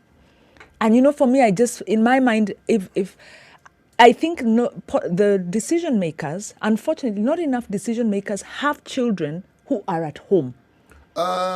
That may not so be there's a very- entirely true. So Wanjiru. the point I was making is that why are we so comfortable saying children are at home? But the reality we are not is it's comfortable. not all children are at home. The children who are at home are the children who are in the public system. So we should demand that No, all children are at home. not learning. Wanjiru. Yeah. Not learning. Yes. So we should demand that when the ministry makes its statement, Yeah. it's giving us a way forward. We are saying, okay, children are at home, they are not learning. I agree. We I are agree. so unhappy, but show us the way forward. We so are that talking about at least 50% of the population of the Republic of Kenya not getting a service that they ought to be getting right now. Basic All human right. This is a service that they ought to be getting. If we just look at the statistics that tell us that of 2/3 of the Kenya country's population is below 35, then you also now look at how many are below 18, so should be getting basic education. How many are within that age bracket of 18 to 25 who should be getting college and tertiary education? All of those are at home. They're not accessing this education. And this is what they do on a daily basis. So what are you telling them? That you're telling an entire country, more than half the population of an entire country Chill out. has just chilled out and done nothing in fact, for a full year. a UNICEF, And we take that and we say, oh yeah, okay, it's because of COVID. Children. No, I agree. UNICEF No. was saying that the problem with this is that, the full school feeding program is disrupted, number one. So there's livelihoods issues. Yeah. But then also they were saying that the rate of attrition increases with the number of months or the duration that students are out of school. So we might have a problem to see kids restarting back into the system. Yeah.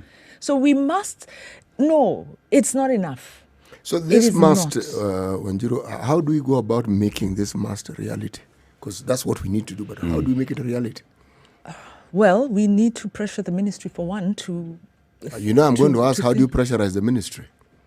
Yeah, okay. Well, we have some government officers who are coming to join us. We can ask them. We can ask them. And then we the can reason use I'm asking you these parents, questions school is this. owners. It's not petitions. that within the Ministry of Education, they do not have even answers to what we're asking. Don't lose focus of where our problem actually lies. It's when you come to implementation, and at that point it gets politicized. This issue of distant learning, Kenya Institute of Curriculum Development had this thing figured out a long time ago. Not at before COVID, The radio ago. classrooms of the 70s and 80s, I mean, that's a long time ago. And they're already thinking, so what do you have? And that, They those have days, they only figured had out access these to one things. radio, KBC. Yes, even this issue of ICT, they've got it figured out. But if there's no funding, if there's no support, if it's politicized, In fact, you're If there's putting no it... price to pay yes, for the those- political class, yes, they're not doing what they're supposed to do. Yes. And this is why I see what Wanjiru is saying. We need to pile the pressure just beyond this, but by having conversations that say, no, we do not accept this. No, you have more answers to give us. What is it that you're going to do to ensure that this doesn't happen again? Or what have you been doing in the last 8-9 months? It cannot Have be. you just been observing and seeing, Well, this okay.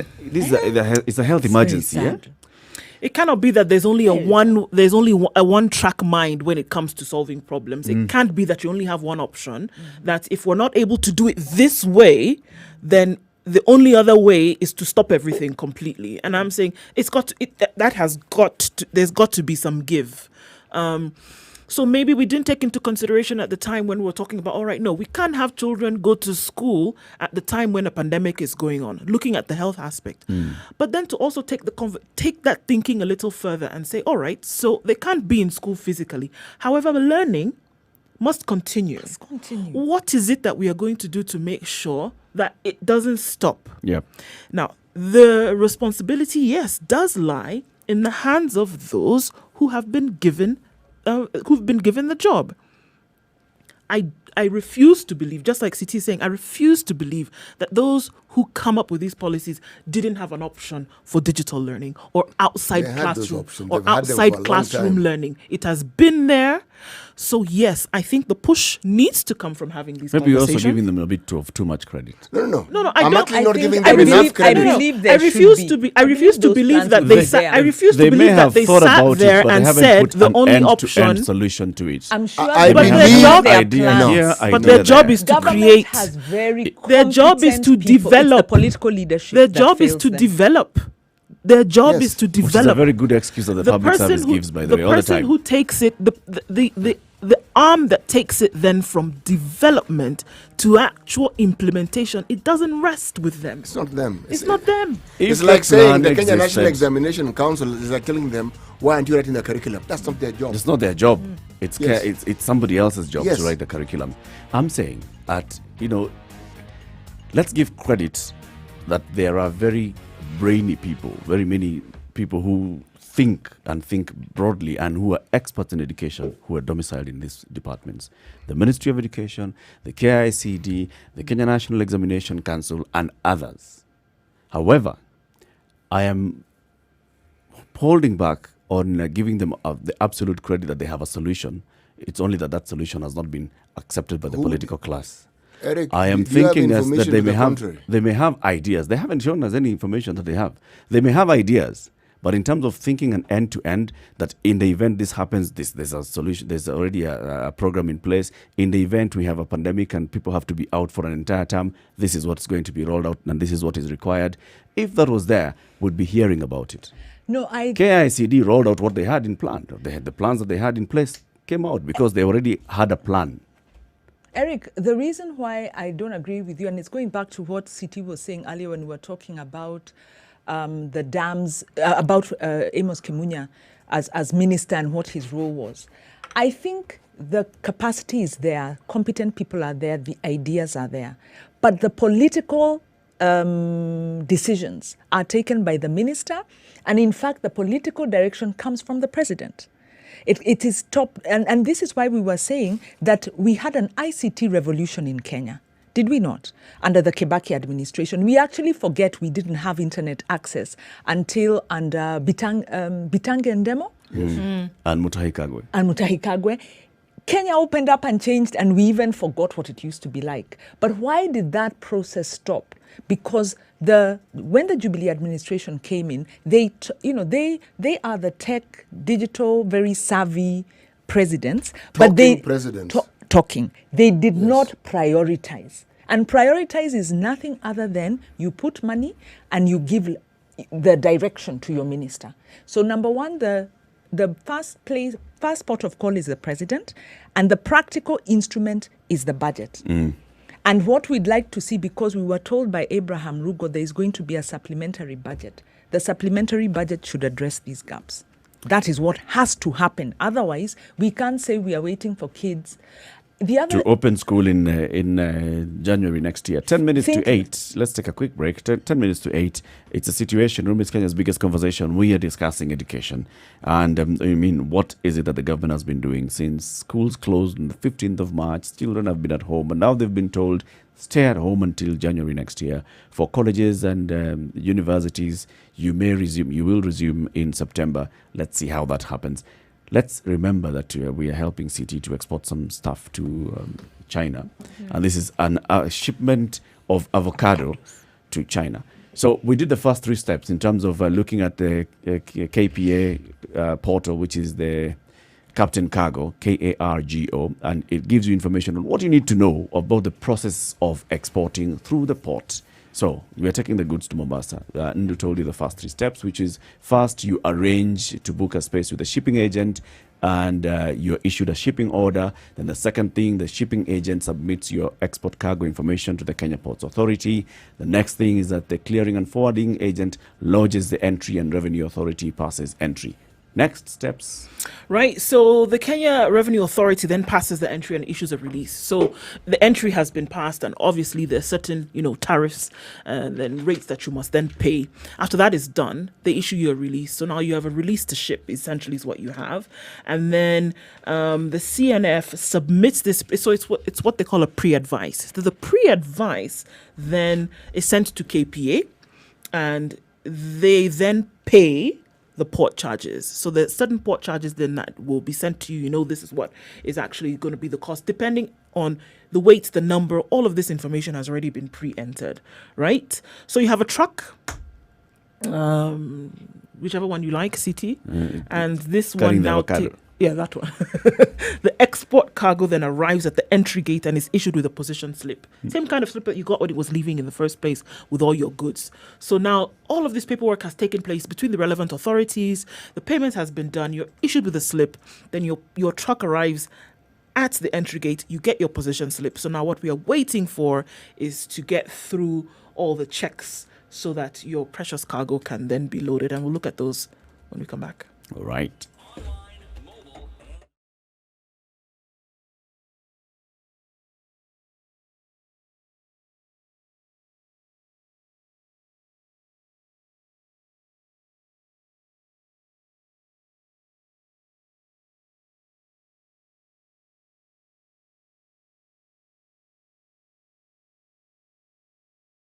Six minutes to 8 o'clock. We are still discussing the education. And there's a question that you're asking. So how do we pass our rejection of what the government is doing? How do you communicate this? And how do you ensure that something happens? What options do we have? Well, I think the first thing is the like I said just before we broke, is the budget. Yeah, and you've moved on a positive note. I wanted to be very negative and say, you know, my criticism of the minister is the lack of imagination. If you're saying there are teachers who are on payroll, as they should be, but they're idle, these are idle assets. These assets should be working towards a new way. Why are they idle in the first place? They should be working towards, the new way of delivering education and also supporting education. So my take is the ministry has not thought enough through this. And the second is that this needs to be prioritized and pressure put on government to we must not accept that children will stay home. I think my last point is it's very painful when you become unemployed and idle in the house. I think equally for kids. There's this assumption that they're just children, let them stay home. But what you'll see teen pregnancies going up. Like UNICEF was saying, you'll see children not being able to get back into the system, more increased attritions. So we need to get angry. We need to say no. We need to raise the bar and just say, sorry, Mr. Minister. It's not enough. Not enough. It's not enough. Not we can't just acceptable. say that half the country's population loses a year. That's it. He's a paper pusher. His job is to get children because here, they are push them children, there, therefore they money have here. lost a year. No, it's half the country's population that has lost a year. What has the government done to address that? Actually, to serve them? It may be even more than half. Obviously, it's more than half. Because if you're talking about the public schools, I don't think there's been very much learning taking place. There's no learning that's It's taking in the place. private schools where learning has been taking place, whether they are learning private schools and that a few, have private schools, few urban private schools. Yes, because many of them, we also know that many of the teachers who work in private schools have lost their jobs. They're now looking for anything else that they can do. I'm a teacher, but what else can I do? Where can you employ me? So there are many people. If we actually look at the number of students that go from kindergarten all the way to Form 4, and then beyond that, from Form 4 to colleges, all the TVETs and universities, this is a huge chunk of our population. Not just the students, you're also talking about their teachers. Their teachers are also not being utilized. Half the population of the Republic of Kenya is losing a year. And all we do is say, they've lost a year, we shall begin next year and accept. No, I agree, maybe not. There was also the general thinking that many parents were happy to keep their children at home for the next 6 months because that meant then the responsibility or the burden of having to look for school fees was then removed from them. But I dare say, even from what we've seen, just the rumblings in the recent weeks, parents don't actually know what to do with their children at home. There are parents now who are saying that, you know what, look, we have to work, whereby when we were in a limbo, and we really didn't know what was going on or what the outcome would be, then it was all right to, tinker with the idea of being home and playing a little bit. But then, push comes to shove, and there's got to be one way or another where these children are kept, occupied. So there are parents who are taking the initiative to have some kind of studies done for their kids, whether it's private tuition or whatever, however else you want to keep them engaged with literacy. But that's then done on your own. It's your own volition. Unfortunately, even as we look at solutions for this, it is clear in my mind that these are things, and yes, with all merit, that are going to take time to implement. They're going to take time. It's not something that a ministry will say, all right, I've heard the agitation. I've understood what it is that you're saying. From tomorrow, this and this will be put in place. It's not going to happen in a week. It's not going to happen in a day. It is going to take time. I dare say that it'll take the 6 months that we're saying these kids are going to be at home for them to implement something like this, whereby you say digital learning is going to take place. That is 6 months with the status quo. What if we have a surge in infections? Exactly. Yeah. You see, Even compound the issue more. And remember, the issue is actually compounded because the diseases that were there before COVID didn't go anywhere. Yep. Right. Malaria didn't People go are anywhere. still dying. HIV didn't go anywhere. All these things didn't go anywhere. Everything but with the else is still condition there. that we have and the absence of money, Eric, continue. Coming to the top of the hour. So you continue. I think my last point was going to be we have idle assets by way of teachers. We have parents who are struggling. They, if you think of low-income parents who count on that meal for kids, we need creativity from the ministry, proactivity. Indeed. Today's proverb? The words of the elders do not lock all the doors. They leave the right door open. Good morning. It's 8 o'clock.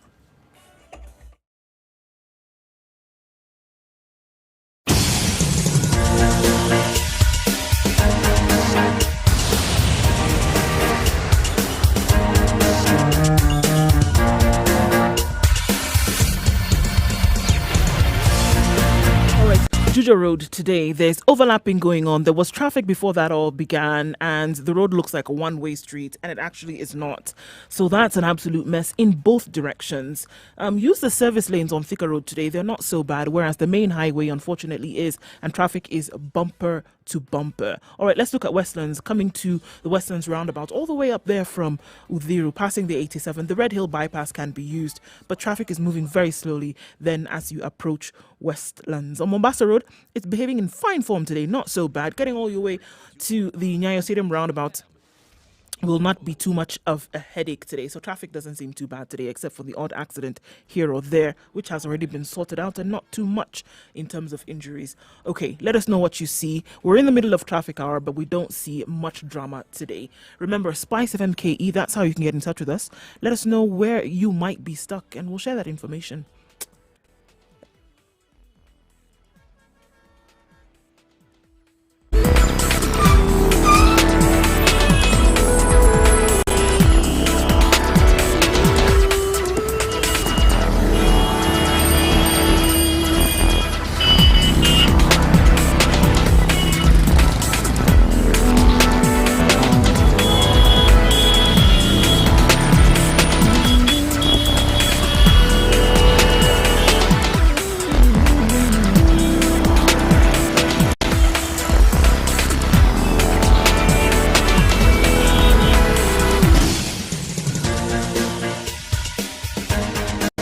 This is The Situation Room, the home of hard-hitting political commentary and penetrating insights about the state of the nation. This is a talk radio experience like no other. The Situation Room, a place for hard truths, debates, and elevated conversations. The Situation Room, witty, political, engaging, deep, 2 minutes controversial. after 8 o'clock. In the room, This we is Kenya's have biggest C.T. conversation, broadcasting from Nairobi, Muga, researcher, 94.4. academic, In Mombasa, seasoned 87.9. political observer, a 102.5 fountain of Kisumu, wisdom in these 96.4 politically Nakuru, uncertain Eldoret, times. 96.7 Ndu Nyeri, Ogo, 90.9 Nigerian by Malindi, birth, Kenyan 97.7. by choice, And live streaming to the communications world expert, on Pan-Africanist, www.spice.fm, a truth seeker and and believer also in on people YouTube, power, Spice FM KE, on and Facebook and Eric Twitter, Latin, Spice FM agent KE. provocateur, And the situation man with in the the chair, next hour, seasoned let's talk journalist, to the news hound, governor a of man who Nakuru, believes in punching up, not down. Those who This know is the Professor Kivutha Situation Kibwana Room, just from Makueni the County. only way And to... you also need to know that Professor Kivutha Kibwana has served in Parliament. He has been a member of Parliament for Makueni between 2002 and 2007. He has served in the cabinet. He was a Minister for Lands and Settlements and also Minister for Environment and Natural Resources. He then, in the second term of the Kibaki presidency, served as the President's advisor on constitutional and parliamentary and youth affairs. Remember, this is the period when we now got the new constitution in the second term of the Kibaki presidency. You can imagine the president's advisor on constitutional parliamentary affairs was very, very involved in the conversation around the new constitution. But before that, even for the past 2 decades, the previous 2 decades before that, Professor Kivutha Kibwana was really involved in pushing for a new constitution, in the conversations for what the new constitution should look like. He was the convener and the founder of what was called the NCEC, that is the National Convention Executive Council. He was a spokesperson. He had come up with an organization called the Center for Law and Research International.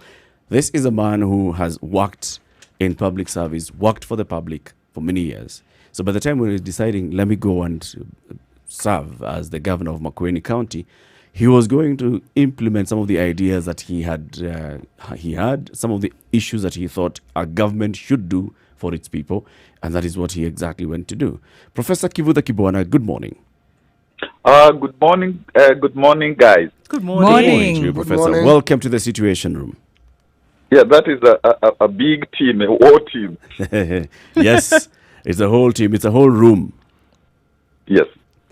So, Professor, we'll get straight into, discussing the issues of, I've just given a brief background of who you are, what you've done in terms of serving the public. Even before that, you've taught law, you're a professor of law, you've taught law, you have been the dean at the University of Nairobi in the Faculty of Law. You've done very many things, but there are many people who just see you as the Professor Kivutha Kibwana, Governor, Makueni County. Just give us a brief, 2 minutes of your public service life. Well, I think, first of all, I want to thank you for calling me to Spice, and I know that Spice is a very influential station in terms of influencing ideas in our country. I can say that all my life has been in public service, because after my studies at 23, I began to teach in a public university, the University of Nairobi. And I didn't want to practice law in the usual way in the private sector. I thought that I could use law for purposes of helping my country, our society.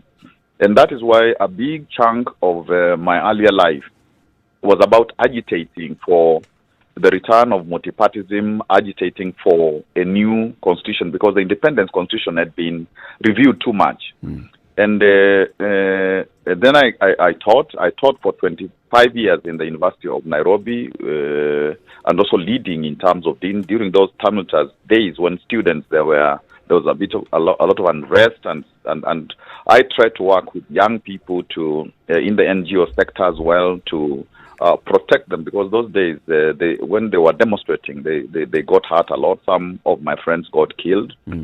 So subsequently, in terms of now working within government, I did that. It was not always easy, but we enjoyed serving under Kibaki, because he was somebody wanting to reform the country's economy to get our country back on track.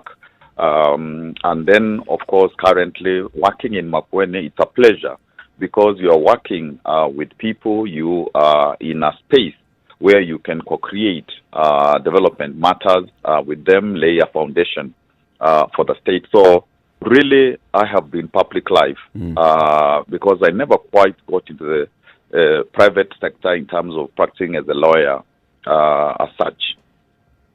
Now, you are serving as governor of Makueni, and we are currently fighting a global pandemic, and it's a health emergency.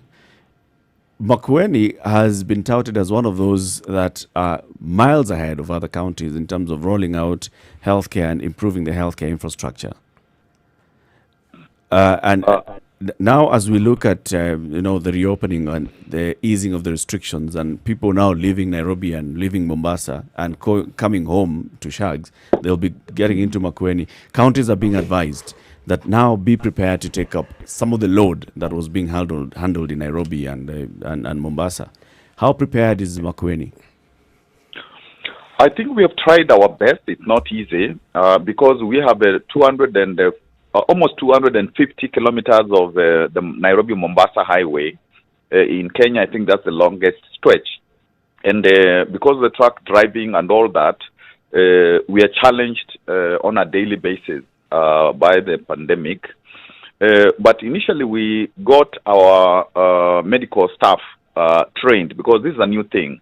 So you have to get them through the protocols of dealing with a new disease. That we did. Unfortunately, we had the staff who had worked in DRC during Ebola. So he was very instrumental toward helping the others. Mm-hmm. And we did something else, which is a bit special, because in Makueni we have what one could call a citizen's government, because they elect themselves from villages. We have 43 villages.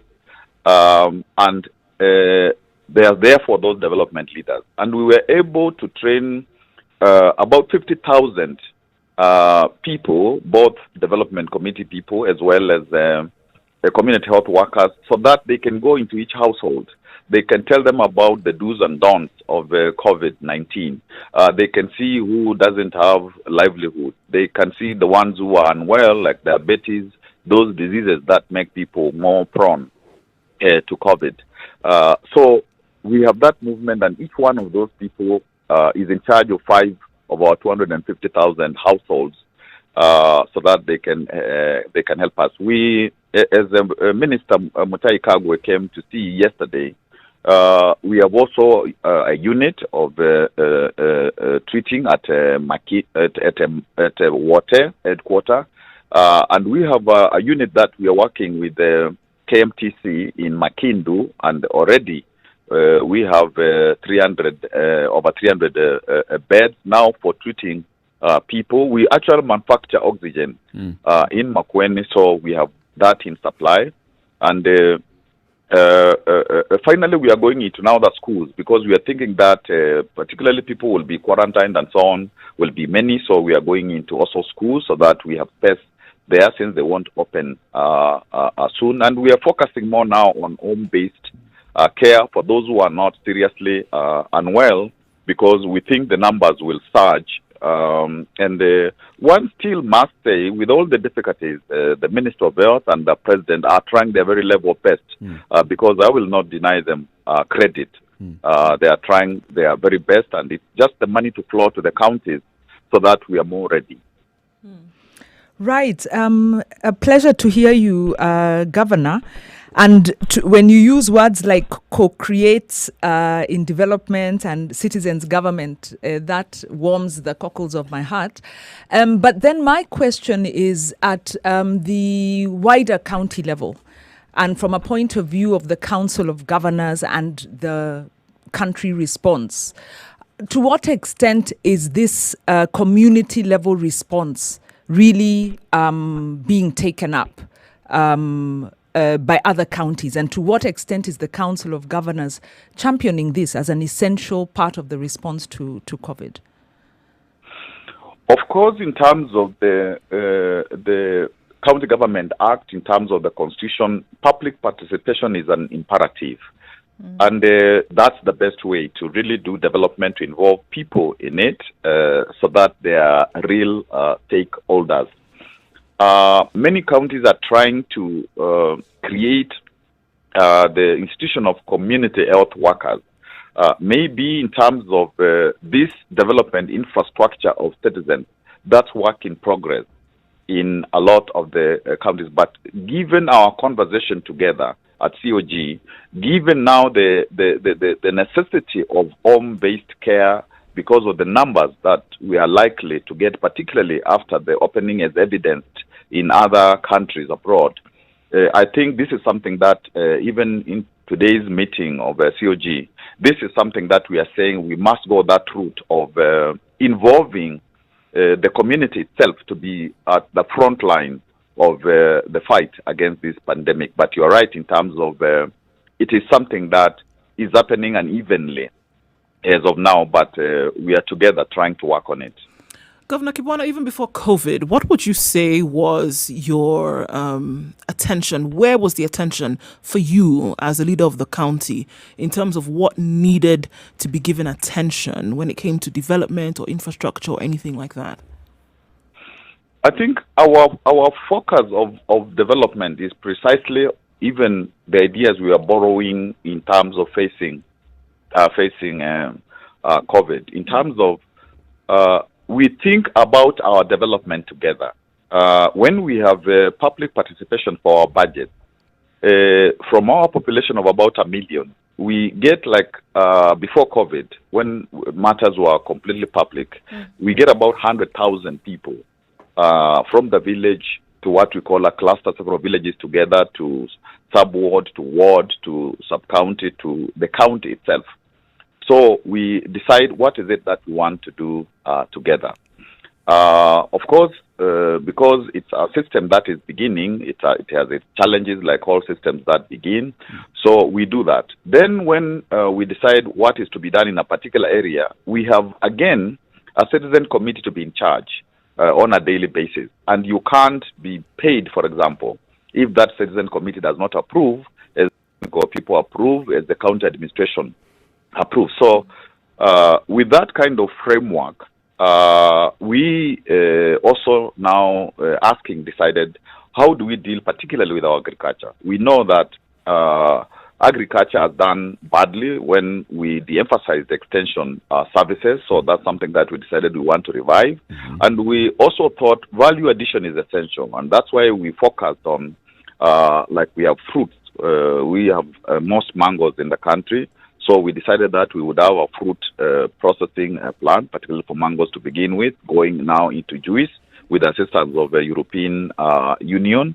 We do a lot of green grams. Actually, we are number 2 to Kitui. So also the people said, let's have pulses, a processing plant where, you clean them, you split them, you pack them, and that is about to get completed now at a place called Makindu. We did also some work on milk. So basically, we were saying, how do you add value to what you produce? And we are basically a nasal agricultural county. So that was a major thrust of our development, including other matters like universal health care. We were actually the county which was used to pilot universal health care, and we talk to people, we ask them, what do you want us to do? And people have ideas, and then we try as a government the best way we can. Of course, we prioritize integrity, and we were able, in the first year, we got first 2 years, we got bad audit reports when we were beginning. Subsequently, by 2017-18, with Nyandarua, we had a clean audit report. We ran a system of open contracting so that every information about contracting is open. You can't hide it. So if you make a mistake, that mistake is there permanent, and people are afraid to do that, so that there is openness. So integrity also is something that we prioritize. Professor, I wanted to ask something. I actually have followed your career, and it's exemplary. Now, this matter of community health workers, what I wanted to know is, are they people who have some health background, or are they lay people? These are lay people who get trained, and who get trained so that they are like the first level of healthcare delivery in the community. This is something that is very well done in Ethiopia, in Africa. It's done very well in India, a bit in Rwanda. And these community people are there to make sure that for our 235 facilities, having a community health unit so that each one of them is responsible for so very many households. So they make sure that people have got immunization. They make sure that people who are on ARVs are doing that. They make sure that family planning is going on well. They make sure that if you are sick and you don't want to go to hospital, they make sure that happens. If a mother is expecting and they are supposed to go to clinics, they make sure that happens. They before the dispensary, they are the second level after the household, because even the household itself must take care of its health, nutrition matters, and so on. So then the community workers, and we have been lucky because with people like AMREF, they have helped us to train these people. So we have been lucky, very lucky. How many are there in total? Currently, we have 4,240 of them in Makueni. We don't pay them, except now we want to explore that. In a place like Kakamega, Governor Paranya's county, there's a bit of stipend extended. And so this is within this financial year, we are thinking of a little stipend. Before, we used to help them with income generation. Income generation matters, like some border, so that as they travel to motorcycles, as they travel to the hospital, to the households, then they can also make a little bit of money, getting them into like some gardens in some of the doing a bit of agriculture. But we thought that we should supplement that with now being able to give a little stipend so that it's easier. Governor Kivutha Kibwana, let's take a quick break, take a look at the weather, and then we continue this conversation with you. If you don't mind, we are speaking with... I don't mind. I don't mind at all. Very good. Governor Kivutha Kibwana is the governor of Makueni County. He's on the line with us this morning, just giving us the story of Makueni. We are looking at Makueni's healthcare system and the plans that they have in place. Let's take a look at the weather at 20 minutes past 8. Good morning.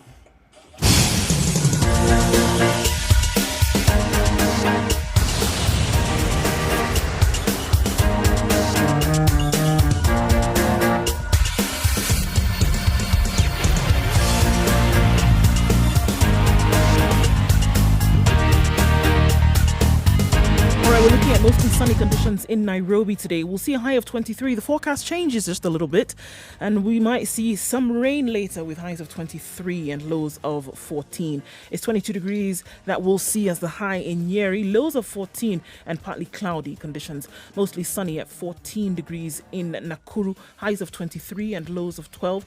Eldoret, mostly sunny today at 13. We'll see highs of 21 with showers forecasted for the afternoon. In Kisumu, partly cloudy conditions at 18 degrees. We'll see a high of 28 and lows of 17 today. Kakamega is partly cloudy, and we will see rains in the afternoon with highs of 25 and lows of 15. Thunderstorms are forecasted for Mombasa, 25 degrees and mostly cloudy conditions at the moment. It's overcast in Malindi at 25. We'll see highs of 28 with showers later and lows of 24. It's partly cloudy in Kampala at 19 degrees. We'll see highs of 26 with showers in the afternoon and lows of 18. Dar es Salaam, light rain showers already coming down at 24 degrees, graduating to thunderstorms later with highs of 28 and lows of 22. Further down south in Johannesburg at 8 degrees, it's cloudy conditions all through today, highs of 15 and lows of 6. And finally for now in Lagos, clear skies at 24 degrees, showers and cloudy conditions in the afternoon, going well into Friday with highs of 28 and lows of 23.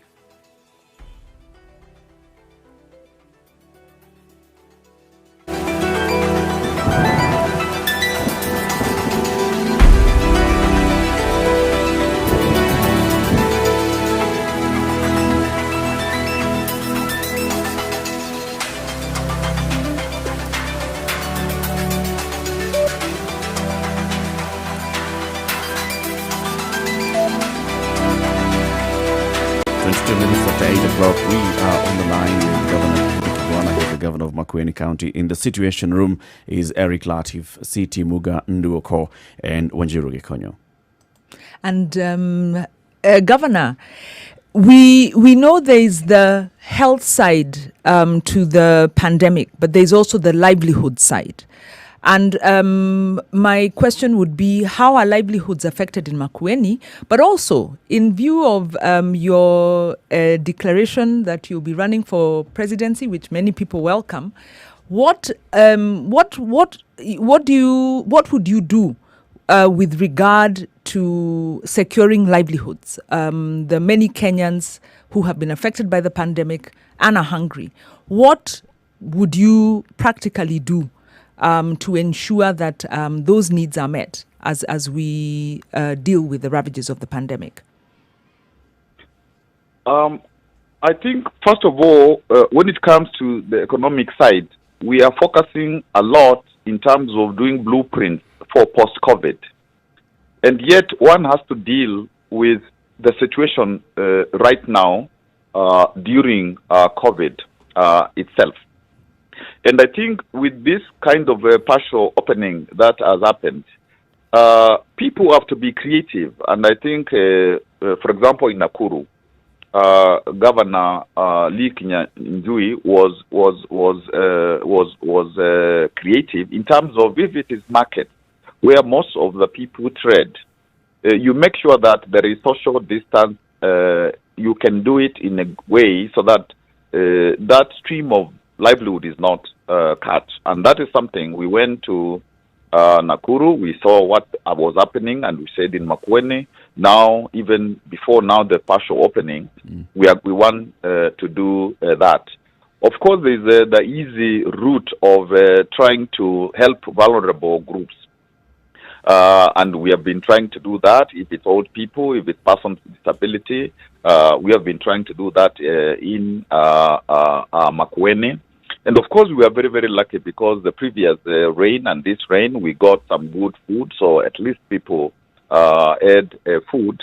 But these palliative solutions, I think it has to go basically to what you do so that the economy that we have is shared among all our people, so that even when there are emergencies, there are pandemics and all that, people are reasonably secured. And that's a broad topic. Some of what one wants to institute in terms of when they are in leadership, of course, with other like-minded, progressive, reform-minded people. And the problem with our economy, even as we say that we have we grow 5 to 6% in normal years, most of that economy is in very few hands. So the idea is in my presidency to democratize the economy, to socialize the economy, to, for example, land, to make land available so that there's no land which is not being used for production, because there's a lot of idle land. People just have land and they don't use it. Either you tax them or you get them to ensure that this land is put into production. You have touched on land, actually. Before you even go further, you say that you're starting on land, as you know, is an emotive subject. And if your presidency wants to ensure that all available and usable land is put to use, how do you do that? First of all, we, of course, respect people who have legitimate titles to land, meaning that they have not taken public land. We respect that. You must respect that, because we believe in clean business. We believe in, people making wealth so that we can share it. People get jobs and all that. But if you have land and you are doing nothing with it, either you need to be taxed so that you realize that you just can't keep land without using it. And there are many mechanisms that can be used so that any land is put to productive use. For example, in the rural areas, you get parents who don't give land to the youth so that the youth can do agriculture. So again, we would have to find a mechanism for that to happen. I know it's a motive. I was a minister of land before, and that is one thing that we would have to look at. I'm not saying that I would take away land from people who have a legitimate titled land, not at all. But it is It doesn't make sense.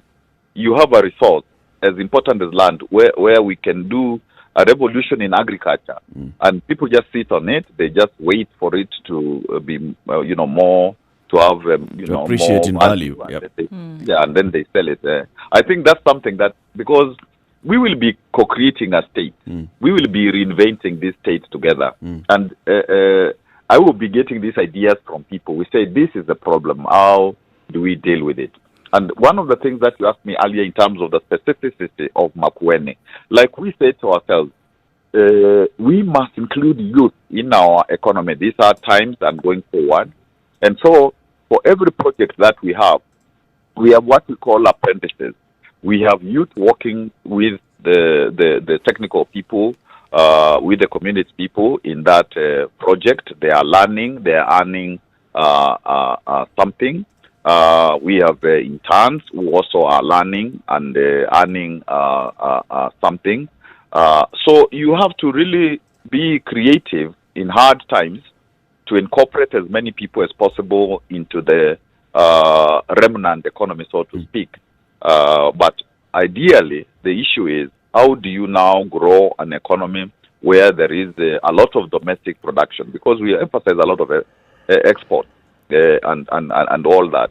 How do you do an economy so that it's not based on tenderpreneurs or policypreneurs? People who make cartels and that's it. Yes, Governor.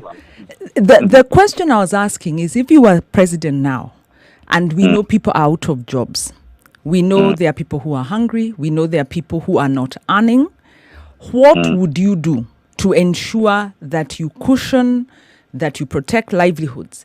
And do you feel that is already happening? I think there is a problem with that. That is not happening in terms of the monies that we are mobilizing for COVID. You can mobilize money, not just for the health aspect. You can mobilize money so that, like now, people are restarting their businesses, like their hotels and so on. And there is no, they used all the savings that they had. So you can make monies available to them. For example, we have something we call a Tedeka Fund at 3%, which people are borrowing, so that you do stuff like that. The small businesses, the SMEs, you extend that. I like the way of the taxes a bit, like the VAT and so on. But in our situation, for example, says we are not, people are bringing produce or taking produce away from Makueni. We don't charge that. Also, the vulnerable people, you can use the monies that we are getting for COVID, or we have put aside for COVID. So it is being intentional. It is being intentional and looking who is likely to hurt, who are hurting, and devising ways of directly engaging them with economic possibility. And I think that is not happening as much as it should. That is something that we don't just think about post-COVID. We need to think now, because we are not sure how long we are going to be with COVID. Good points. And as we continue this conversation, Governor, it's time for us to take another quick break, take a look at traffic, what's happening on the roads. We'll see if we can, detect anything that's happening in the 47 kilometers that Makueni shares with Mombasa Road. And then we come back and continue the conversation with Professor Kivutha Kibwana, the governor of Makueni County, a man who's already come out and said, I would like to be president of the Republic of Kenya. And we are focusing now our questions into what is it that you would do that would serve the people of Kenya, that deserves their vote. Good morning. This is A Situation Room. It's Kenya's biggest conversation, 8:30.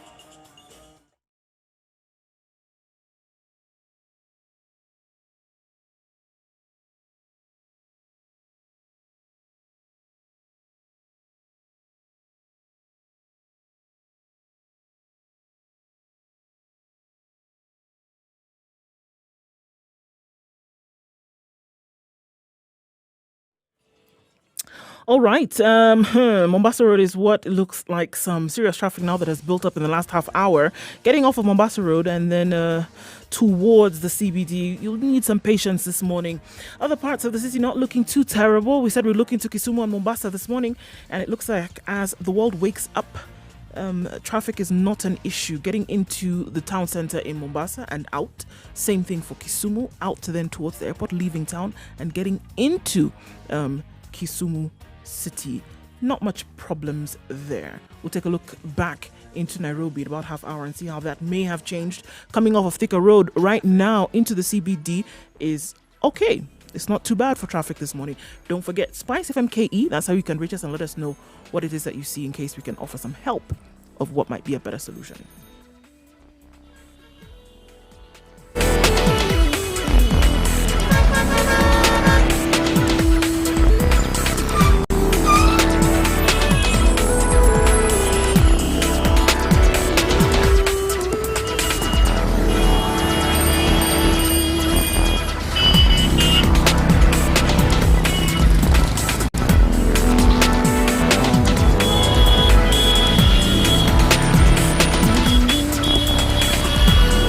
Kenya's biggest conversation reflecting what's happening in the country and around the world. Speaking now with presidential hopeful, the governor of Makueni County, Professor Kivutha.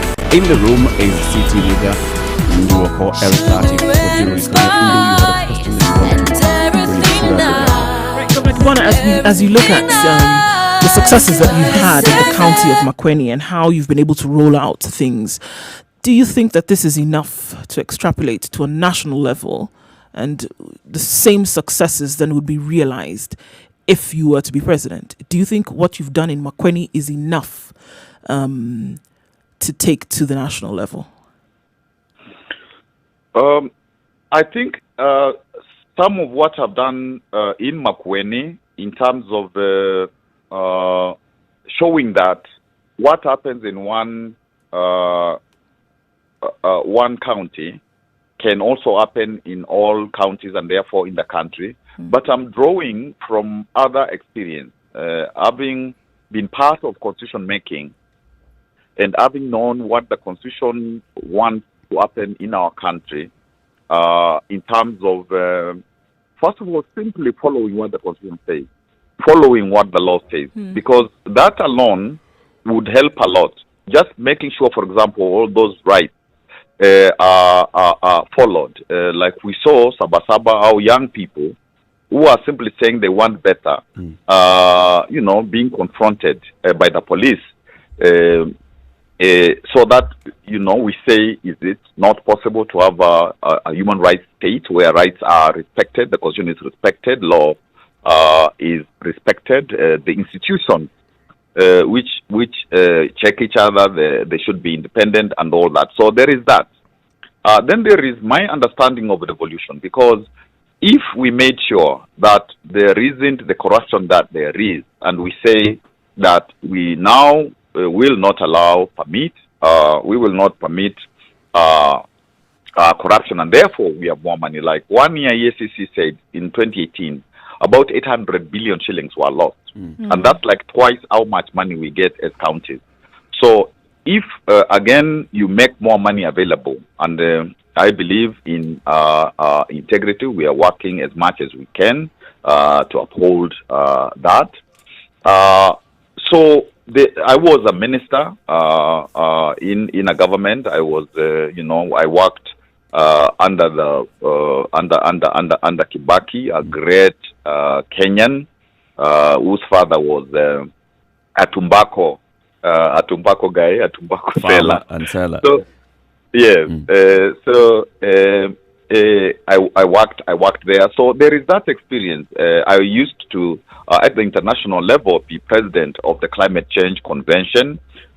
So there is that experience, and some of what we have done in Makueni in terms of trying to say that you can actually get devolution to work. You can work with the people so that you listen to their voice, so that what we are saying, we co-create things with them. You don't just think that their people are told what to do. So I actually believe that I will work with Wanjiku, I will work with all of us, every Kenyan, and that Kibwana is the real hustler.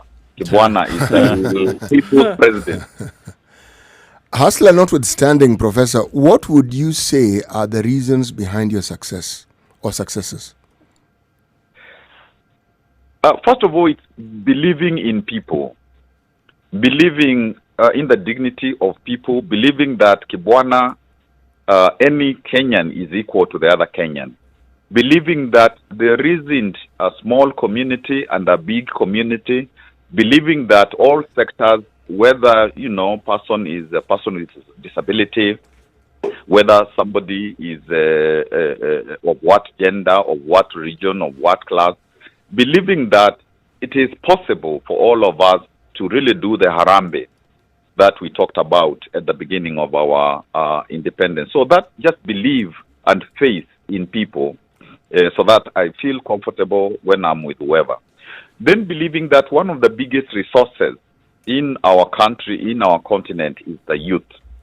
And I did a lot of youth work with youth at the university, in civil society, in Makueni now. We are trying and harnessing that resource. Some of our young people are doing things that harm them because they are not seeing opportunities.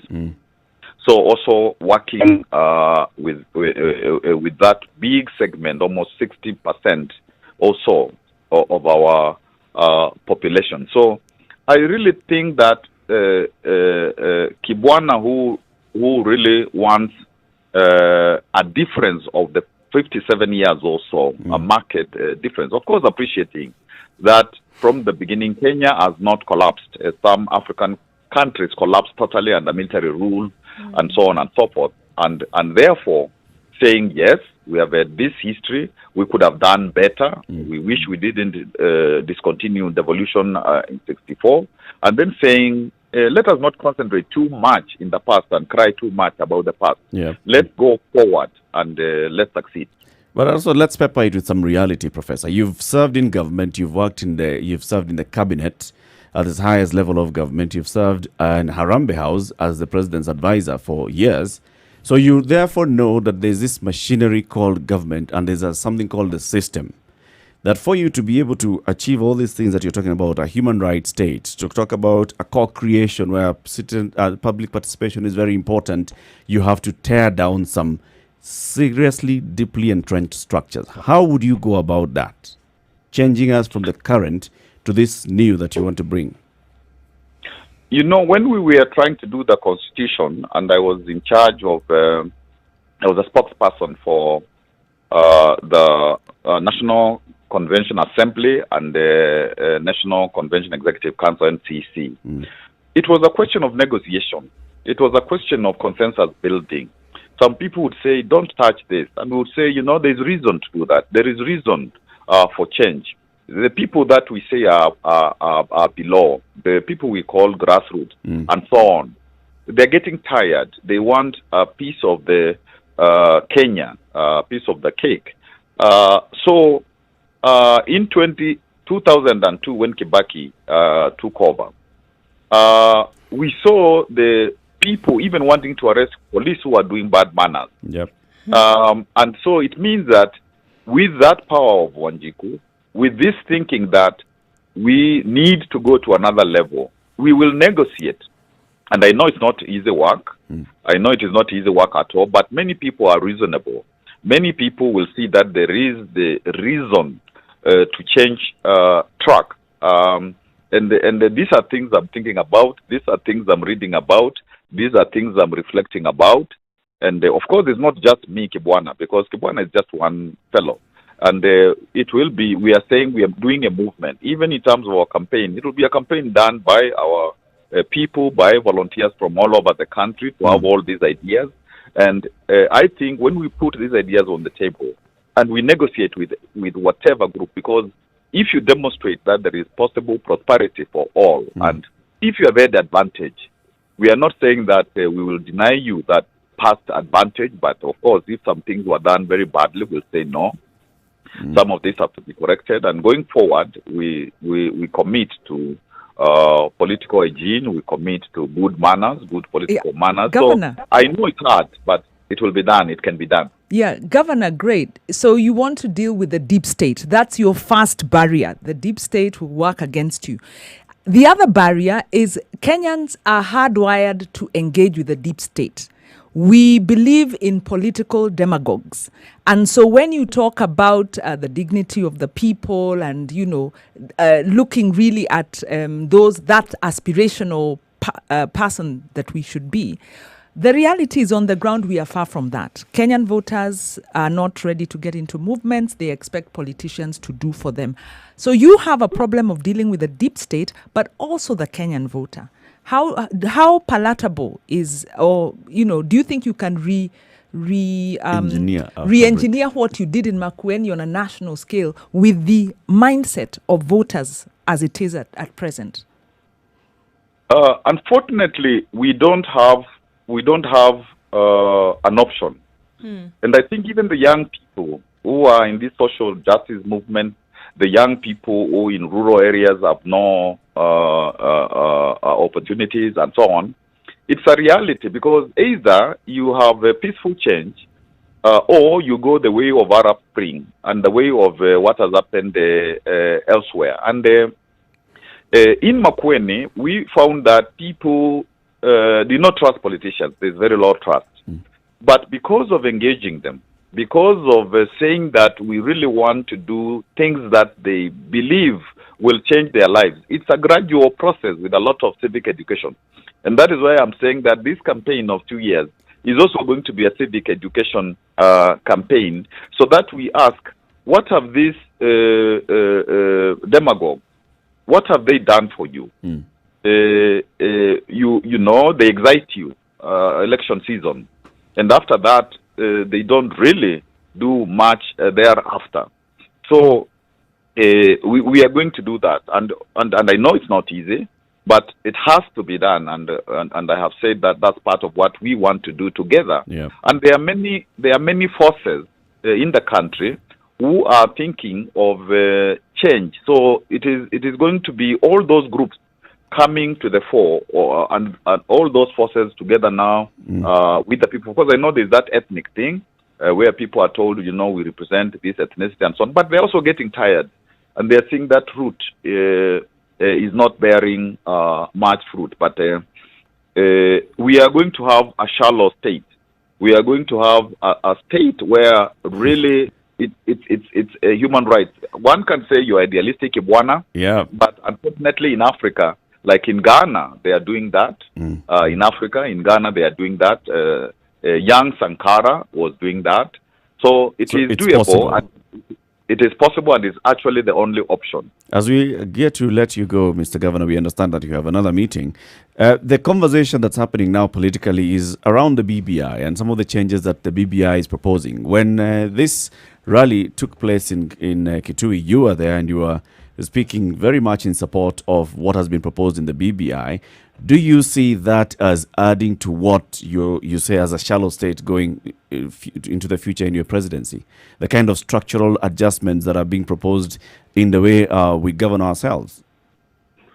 That's a very, very good question. With Kiraitu, I was the representative of the COG, Council of Governors, in constitution making, the review of the constitution.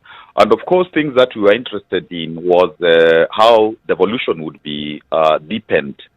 Those were our basic interests. We are waiting for the BBI report. We will scrutinize it. I will scrutinize it. If it takes anything from the 2010 constitution, then one cannot accept that. If it takes anything away from devolution, one cannot not accept that. I think it must go through a referendum so that Wanjiku, Atieno, Amina, all and Amisi, all the Kenyans are able to vote on it as they voted on the 2010 constitution and even voted 2005. So the idea of taking it through parliament, that idea is not palatable. So we will look at it. And now, since this is the final document, it's unfortunate that the process was not as elaborate as the process for the 2010 constitution.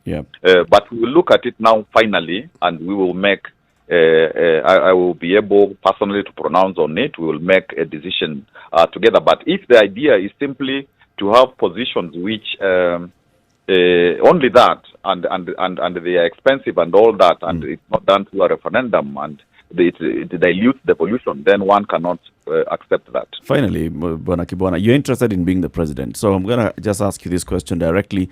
A powerful prime minister or not? The parliamentary system usually, where there is proportional representation, where there is gender equity, that normally is a good thing. But this idea also of having two centers of power, so that somebody saying I am powerful, the other one, because even we are seeing with the president and deputy president, we are seeing some challenges there. Yep. So one has to be careful how you structure your executive so that you don't set yourself up for conflict. But let this BBI come and we look at it, and we have to be convinced that this is for Wanjiku. Thank you very much, Governor Professor Kivutha Kibwana, for speaking to us from Makueni County. We want you to come into the studio so we can spend an entire hour having a full-on discussion on this and other matters. I thank you very much for this interview, and I am going to have a very spicy day. Fantastic. Oh, Thank yeah, you. sugar and spice and everything nice for your day. Asante sana, Professor. Have a good one. Asante. It's 12 minutes to 9 o'clock. It's a Situation Room, Kenya's biggest conversation. Shortly, we'll just be reflecting on what we've heard from the governor of Makueni County, who is a presidential hopeful. But let's remember that City Muga is exporting some stuff. This is a shipment of avocado from Kenya, from his farm, and he wants to go and sell them in China. Right. So now, avocado in truck at gate. You have what we're calling that position slip, right? And so you've been given that. What color is it? Well, it can be. Oh, let's not call it pink, because you know what a pink can get slip. a triplicate. Pink slip means one thing. Okay, so you have what is a position slip. You're given that. Oh dear. Bless you. We will get a picture of this position slip from KPA and actually show you. We'll show you This the color. is how it looks like, as long as you show us a picture of your truck. There you go. So Show me your with the mind. oh, Wanjiru nakucheki. So the slip. Eric went there. That's completing the conversation. Right. The slip then allows you your truck and the goods entry into the port, and it proceeds now through what they call the X-ray scanning by the Kenya Revenue Authority to make sure that you're not carrying any contraband within your avocado, as it has been the practice. So it's basically to make sure that all standards are met and everything that you need to do at that point is done. So we'll come back and look at the final two steps in this export process. But here, it's rather seamless, as it were, on the portal, and I guess because on the portal we're just assuming that in real life it happens just like that. That's this way. What you need to do, the portal is giving you this information, and the portal as well allows you to have a chat with an officer on the other end. If you've got any questions, so there's a chat facility as well. If you're not understanding, like you want to ask, what color is this slip? What color should it How be? do I know it's not just this so and the that other? you know that your truck driver doesn't tell you nilipewa slip ya white, wananiambia inafaa kuwa ya yellow. You need to know this in advance, all right? So you can do the same. This is kpa.co.ke/Captain Cargo, KARGO. Good morning. It's 10 to 9.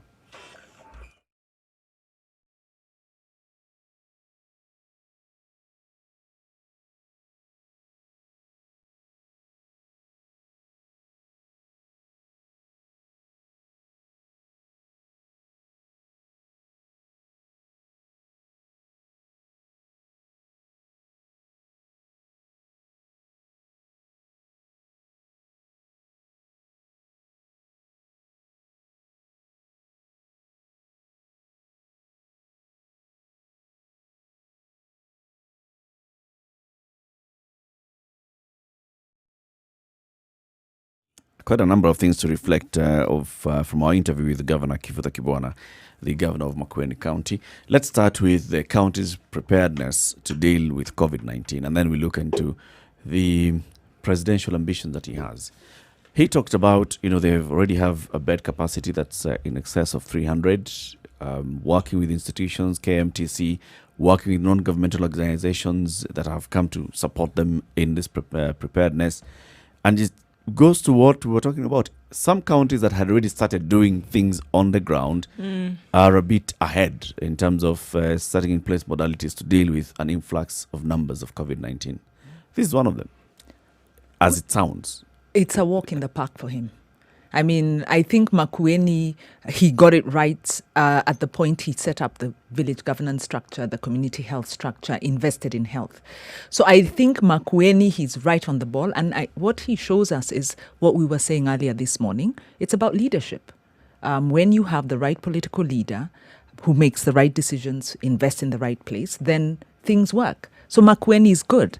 I think now moving at the political level, it's a different ball game because of the politics. But I think the other thing he didn't come out to say very clearly, he mentioned, of course, Governor Oparanya and what he's doing.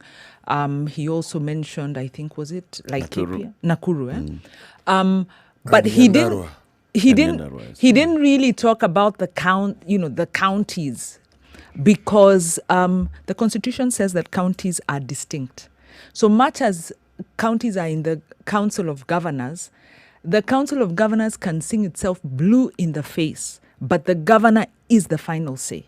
And so by him not talking about counties, I just got a sense that the unsaid thing is some counties are not ready. Yep.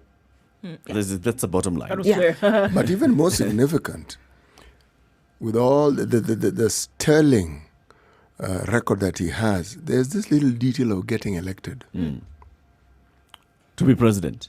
Yeah, there's that little detail. That's a big one. There's a lot more. Is it a palatable idea? Governor, President Kivutha Kibwana. Oh, very palatable. In an ideal setting. Not ideal now, practical.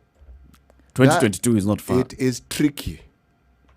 Why? It is as tricky as a donkey with 5 legs. It is tricky. There's a lot more elements that are involved in this recipe for the national seat. Lot more. I mean, if you're just looking at the politics of it alone, and that's why I asked the question. Okay, is it enough, or is there more ingredients that are needed for this soup at the national level? It's not your track record that is going to put you in that seat. No. It is not just your track record. Is it not possible that people would look and make a decision and say, you know what, we are tired of what we've seen so far, and therefore we're going to put our weight and throw our weight behind somebody who's different. It is possible. And if he manages, for example, to sell the story of Makueni countrywide so that everybody in every part of the country sees this is what we're able to do in Makueni, this is how citizens are involved in decision making in Makueni, this is how Makueni government has structured itself as a responsive government, this is what I have in.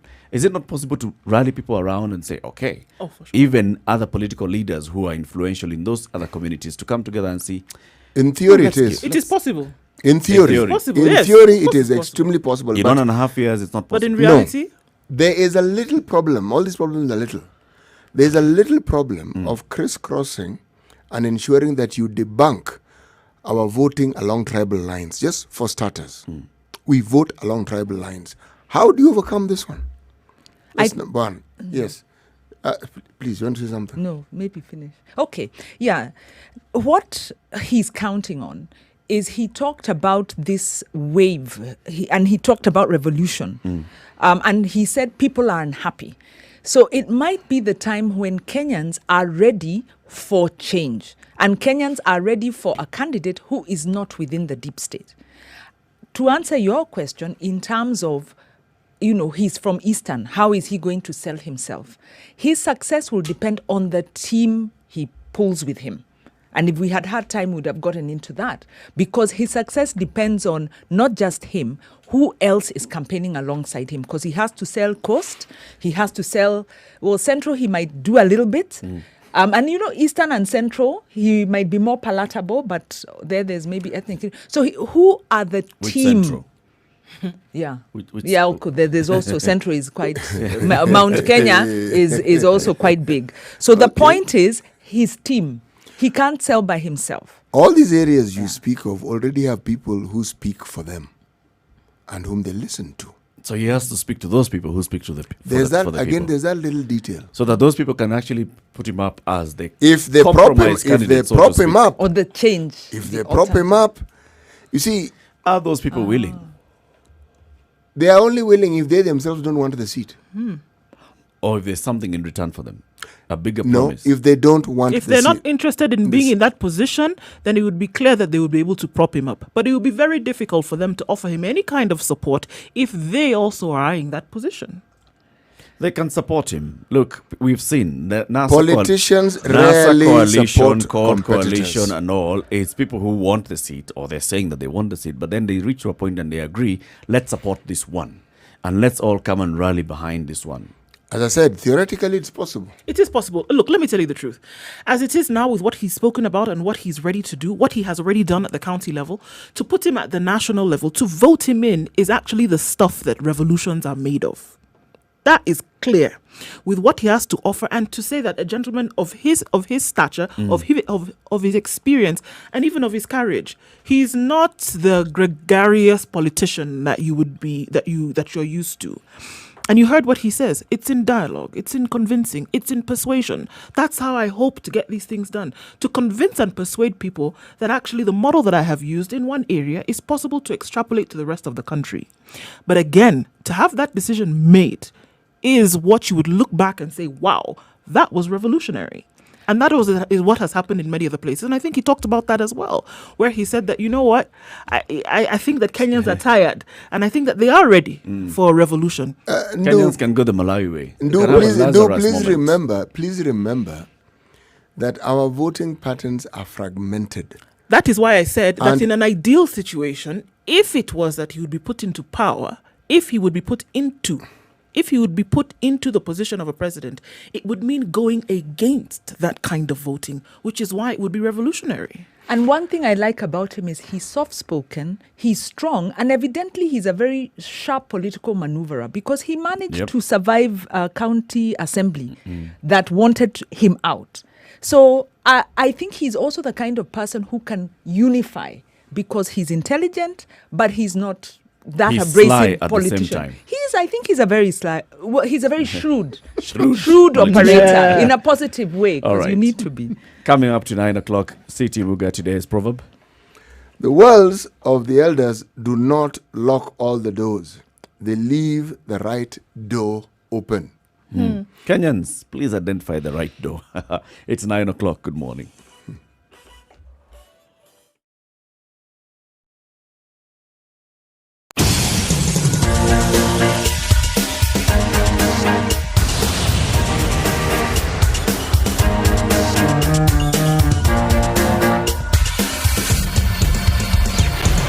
So where do we see the rest now? It is on Mombasa Road, trying to get from the Commanders to, even before that, at the JKIA turn off, then towards Cabanas, and then towards General Motors. That's where we see the hold up right now. Coming off of Thika Road, it seems to be a mess as well, getting into the CBD. But apart from that, everything else seems to be flowing very smoothly. We'll get out of traffic a little bit earlier than we did yesterday, so that's a good thing. You see something out of the ordinary, do let us know. Spice FM KE, that's how you can reach us. Let's have that information so we can spread it to everybody else. Maybe we get where we're going a lot faster with less troubles.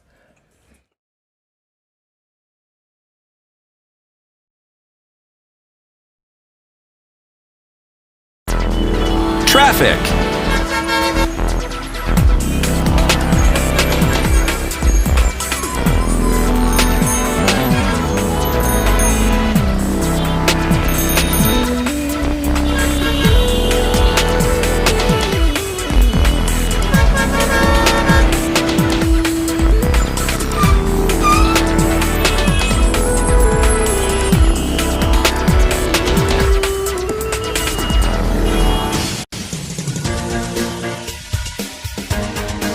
This is The Situation Room, the home of hard-hitting political commentary and penetrating insights about the state of the nation. This is a talk radio experience like no other. The Situation Room, a place for hard truths, debates, and elevated conversations. The Situation Room, witty, political, engaging, deep, controversial. We will continue the conversation about counties CT Muga, researcher, academic, Seasoned political observer, a fountain of wisdom in these politically uncertain times. Ndu Oko, Nigerian. Place measures to address this. Shortly, we'll be speaking with the CEO of the Council of Governors, who will, help us to understand what the COG has been doing, what counties are doing. But as we do that, let's also now continue because we've just been talking to one of the governors and what the governor is saying, what they've done, and you're saying, all right, so yeah, that's enough. But at the national level, the voter may not care. The voter will. You're asking, what you're doing is you are asking Kenyans to change a very fundamental way of thinking. Our person, our people. When it comes to that seat, that one seat of the presidency, people get very our people-ish. Very. They are reasonable before you get to that point. So, as Ndu put it very well, association comes in. If one of these our people leaderships supports you, then there's a likelihood you will be able to get. But pray that our leadership person is not disliked or has not grown to be disliked by his people, because guaranteed there'll be a backlash. You'll be on the wrong side. Exactly. Overcoming what we have as basic standards in the country will be the professor's biggest hurdle, in my opinion. Everybody has heard of the successes he has made in Makueni. Everyone. People go there to benchmark. And I like his humility. He went to Nyandarua to benchmark. Yep. No, Nakuru rather. Went to Nakuru to benchmark. Even yes. Nyandarua. Yes. In terms of, not Nyandarua. Not Nyandarua. Nyandarua and Makueni are those ones that don't have audit queries. No, they don't have audit queries. Or they have audit, everybody has audit queries, but they're responded to. No, they don't. And whoever is auditing leaves there saying it is okay, we've understood, we go. A query becomes an issue when this query can't be explained fully. Cannot be explained. Yes. Right. Now, there are very, very few people who don't understand or admire what the good professor has done. Unfortunately, in our country, that's not what ends there. Yes, that's not what propels you to that presidential seat. It's not. So you need to have some sort of unifying factor that he brings in to bring everybody else, or as many people as possible, who are also campaigning or gunning for this top seat, to come and support him. Can I bring in another factor? There is the factor of those who didn't vote, young people who didn't vote last time, who have come of age. And that's a totally different dynamic. And that's totally different. It's a totally different dynamic because this is why you see the president very keen to have these youth employment programs. And much as we were saying that, those are very tokenistic, the idea is they have to be seen to be doing something. So we'd have to do the numbers because, yes, there is the traditional voter that needs to be convinced, but then there's also young people who don't have opportunity, who are bearing the brunt. So you're saying that the young voter thinks differently from what you call the traditional voter? The young voter is bearing the brunt of an administration that doesn't care. So that young voter can easily be convinced about a different way to do things. What we have in this country is not just being born by young people. No, but in terms of numbers, when you're talking about politicking, if you say there are more, aspect. It is true because there are more. So more of them are likely to feel the brunt. But are you saying that because they fall in this category of youth that they will vote differently or they will think differently than what you call the traditional voter? Yes, they will think differently. Than their previous youth.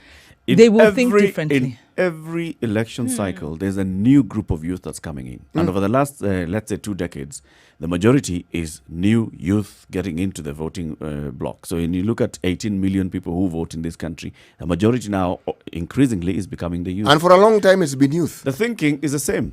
So they come in and you look at what is their thinking. They're still following this, what they have grown up seeing and what they've grown up knowing. So I think there's a way in which our political culture has been inculcated in us as we grow up. So by that time, when you get your ID, you get your voter's card, you're thinking the same way, like, okay, so who is our person? If you're in Nyanza, you're looking Raila. If you're in Ukambani, you're thinking, but Kalonzo is a leader, so everybody else must look at Kalonzo. If you're in Central, you're thinking, so who is it? Actually, they don't. The reason why I think this could be a factor is because we are looking at the milestone elections, 2003, which really was opposition versus Moi. So that one was whatever. 202 or 203? 202. Yeah, 202 election. Then the 207 would be maybe the one 2013 is the one that you would then measure how did youth vote at that time to look at those indications. So you're talking about every 10 years and asking where have youth been in that 10 years? And I would say this government has been particularly hostile on youth because it has hit some of the youth sectors. There's been very high unemployment under this government as opposed to the Kibaki government.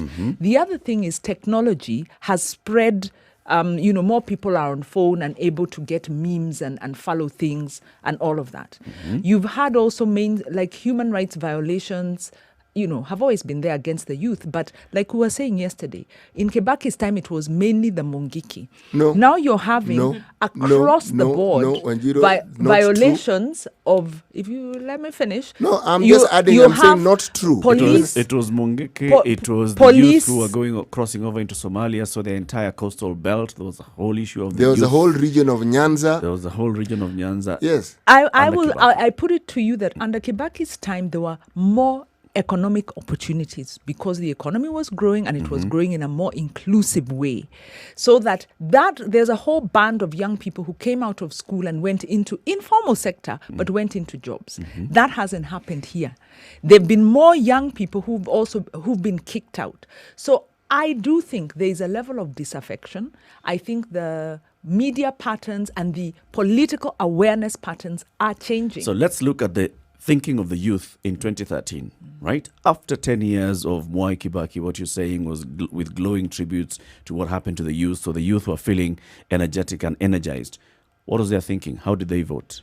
There was a candidate who came and he was trying to position himself as the youth candidate, Peter Kenneth. You're right. Then we have the incumbent, Raila and Kalonzo, who were Prime Minister and Deputy Prime Minister, one ticket. And then we had the Ocampo too, the other ticket. How did the youth vote? In 10 years ago. And are we talking about the same political patterns now? So you're right. The Peter Kenneth, you're right. It's the same Peter cycle, Kenneth 10-year cycle. So we can then say that we may see maybe a Peter Kenneth type scenario or a slight improvement, or the last 10 years of political education via phone, whatever that is, may bear difference. The other thing change factor is possibly maybe his campaign strategy could be different. Other politicians campaign on dishing out. He's talking about persuading, speaking to the heart and mind. That could be a game changer. So no, I don't write off Kivutha Kibwana. Whether he makes it in 2022, I can't say for sure, but he'll definitely be a game changer. And the question is maybe, is he in this like Kibaki did? Kibaki had to fight to get in there to implement what he wanted. Please, get this thing right. Okay? Yeah. It's not Kibaki fought. There was a coalition with opposition. Kibaki. When Kibaki became president, it wasn't just Kibaki. Kibaki had people with him who had power in other regions. Agreed. Which is the same thing Kibwana needs. Kibwana got in that first election because of his credential. No, I've gone to Kibwana. In Makueni now. In Makueni, yes. Now, but then, his track record even then was so impressive that his people were willing to give him a second term. So when he disbanded everything and said, all right, if there's an issue here, let's go back to the poll. But remember, Kibwana had been doing stuff in that region. He had been doing. Time. He had been. If you've been to Makueni, you will know what it's like, right? It's not the most, should we say, it's green. It's not an oasis in Eastern. Yes, exactly. Right. So he had been doing stuff. Someone like Ngilu, every time she was a minister, issues were raised about her focusing a lot of the development projects just in Kitui, not her area, Kitui. But it managed to convince her people that she's the sort of person who brings development. We'll fight for our people. You see? Now, there are other governors who got in because of the party that they were in. I'm saying this because if you want to realistically talk about the possibility of a Kivutha presidency, it's the same realism and a lot more added to it. that would even give him that, put him on the starting block. Because what he's facing has nothing to do with his track record. It is besides his track record completely. And that besides his track record is the reality of our politics. Yeah. And Which especially may have if you shifted. want... May have. We don't know that. So he's got to No, bend the I- knee. You don't know. You don't know. You know, the way people relate changes because of what they consume. So that voter who is socially You're putting a lot of Consensus. stock on social media. On Social political media for many people is enlightenment. entertainment. It doesn't change their political views. No, when you're watching Donald Trump and listening to these conversations, it may be entertainment, but it changes you politically. So what I'm saying is, the time of the demagogues may be over anyway. It may be over anyway. And he may be there at just the right time to capitalize on that change. You know how they say, Salamu ni bure. even wishing ni bure. We can wish. So this is all wishful thinking. It's You think he's being it is wishful? no. It's you. You're I'm stuck on saying, that. You're stuck on this reality of your city. Yeah. You're thinking like this reality cannot change. It's like saying I am not you're saying it can't change. I am changing this saying thing in is the like last 10 cutting years it hasn't changed. That's It's like what I'm cutting saying. the Mogumo tree with a razor blade. No, in the last 10 years it hasn't changed. That's what I'm trying to tell you. It Time hasn't counts changed. for something. That's There my was point. one youthful MP who got in Meru. Okay? Yep. That man did something very fantastic. Simple but fantastic. He started investing what he could in the education of people in his area. Bought these revision books and the area did well. But people liked him. He was a good speaker. Youthful. We've had youthful leaders who've had stints in parliaments. But the point I'm trying to make is on a larger scale. That happens in places where already the voters are fragmented. They have many choices, like in Western Kenya. They have choices. There'll be Amani, there'll be Ford Kenya, there'll be New Ford Kenya, Ford there'll be Asili. ODM, there'll be Ford Asili. So people are fragmented. But you will find in many parts of the So country... the largest minority yes. wins. Yes. So what we're saying is the odds are stacked against him because he has to seriously, contend not with... stacked, seriously stacked. Seriously, he has to contend with the deep state that's going to ensure it manipulates the Unless it electoral supports him. process. Yes, He has true, to deal unless with... it supports him. He has to deal with the political culture. So he needs a sharp political strategy, which is the least to say. If you're going for presidency, you better have that. You What should is have it one that- anyway. Yeah. Yeah. It's a basic What is it? entry. What is it that Lazarus has done in Malawi? In a span of 10 years, this man who was just the leader of a religious organization has come in and has toppled the families that have been ruling Malawi. But he has gotten in with When we the spoke- party that got them into independence, remember? Just for starters. But if you listen to his rhetoric, and if you look at the country of Malawi, one, they are an extremely religious people. Part of what contributes that level of religion is serious poverty. Not just this garden variety poverty that people talk about. Serious.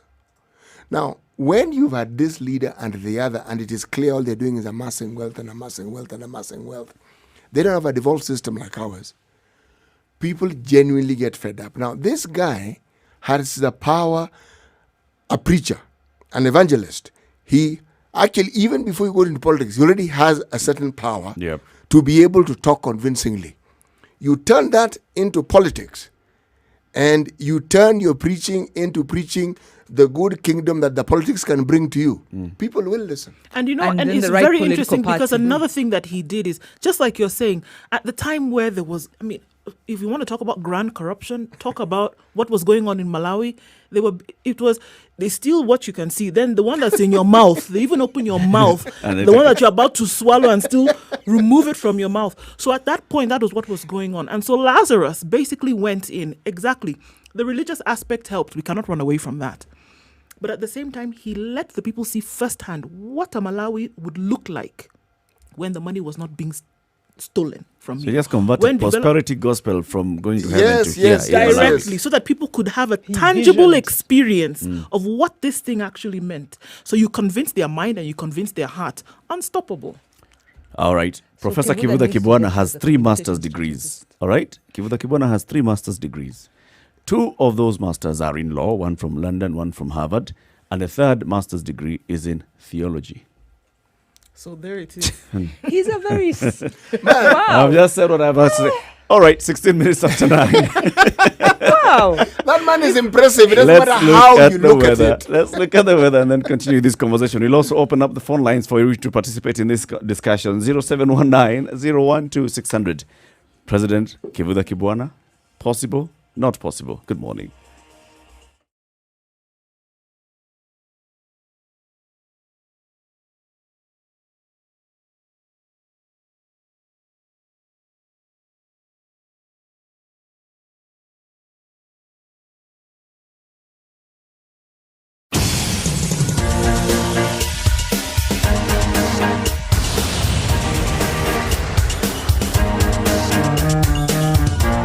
So it's turning out to be a mostly sunny day in Nairobi today. That's what we will see. The chance of rain is high for the afternoon, highs of 23. In Nyeri today, 22 degrees the high with partly cloudy conditions throughout. In Nakuru, 16 degrees and sunny conditions all through, highs of 23 and lows of 12. Eldoret is mostly sunny at 14 degrees, highs of 21 and lows of 11. Showers expected in the afternoon. Kisumu is sunny, highs of 28 and lows of 18. Kakamega at 19 degrees is partly cloudy. You'll see rain showers in the afternoon with highs of 25 and lows of 15. In Mombasa, rain showers have started coming down. They're light though. It'll graduate to thunderstorms later with highs of 28 and lows of 24. Cloudy conditions in Malindi, highs of 27, lows of 24 with thunderstorms later on. It's 21 degrees in Kampala, highs of 24. We'll see showers in the afternoon, and the same will be in Dar es Salaam, which is currently at 25 degrees and mostly cloudy conditions. We'll see highs of 28 today. All right, Johannesburg, a fog has set in on the city and it's likely to last through into the evening. Highs of 16 and lows of 6. Partly cloudy conditions in Lagos at 24 degrees. We'll see highs of 28 and lows of 23 with showers in the afternoon. All right, New York inching closer to morning, 24 degrees, and the sun will come out full blaze and blast. 31 degrees the high and lows of 23. In London, cloudy conditions at 16 degrees. We'll see highs of 20 and lows of 12 with a forecast of a slight drizzle within the city. And finally in Paris, 18 degrees and sunny conditions all through today with highs of 31 and lows of 18.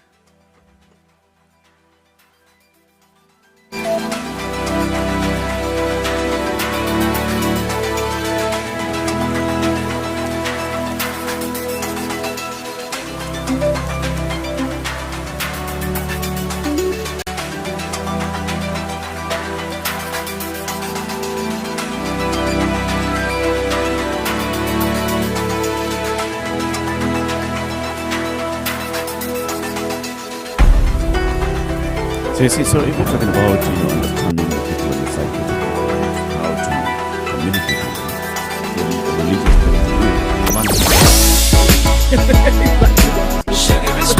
you can study it, and like my auntie says, you can have as many degrees as a thermometer, but the delivery also is extremely important. There was a way, if we're going to go back to Lazarus and use the Malawi example, there was a way in which he delivered whatever it is that he was speaking, and he was then able to convince the people of what it is that he carried in his mind. And there's a special gift that you must have, as a leader, as a politician. There's a special gift that you have. That's why certain must have the people charisma. Yeah, that's why certain people. crowd puller. That's why certain people are selected for this position. Even if you want to look at someone like Donald Trump and his clownish shenanigans, there's something he has that he's able to speak something that somebody would be able to say, okay, perhaps. Wait. No, Yes.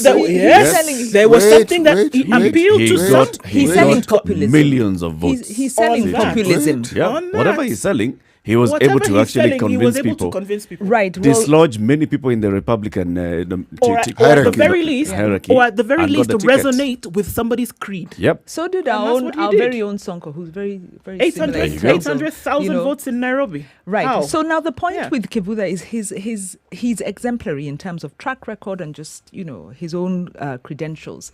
Now, the fact that he managed to woo Makueni voters twice, was able to withstand a very aggressive onslaught by the county assembly. Despite his very soft-spoken demeanor, I believe he knows how to talk to, how to woo, convince. To convince. He sits down with you, he'll convince you. Yes, so maybe he needs to get up close and sell that message and reason with people because it has worked for him. Did you hear so what the he question said? is, His strategy is also to use the grassroots mobilization. right. So convince a group of people, Right. the TOT model, and Right. let those ones go and campaign for you. The other person who went in recently and overthrew Raila in Kibra is what's he called? McDonald Mariga. No, yeah, the one who went in. Yeah, because In Kibra. yes, Kibra. Okoth. Okoth. Ken Okoth. Imran Okoth. Yeah, Imran Okoth. Overthrew? Imran Okoth, of course, was riding on His brother's victories. name. But not only that, he was the grassroots guy for his brother. That's what a lot of people didn't know. He was his CDF wa- manager. He not only CDF Yeah. manager. And the Ken campaigner. Okoth had a grassroots approach. And the point I'm making here is Imran refused to engage media. He did not speak loudly. And in fact, people were saying, we don't hear this guy. We don't know who he is.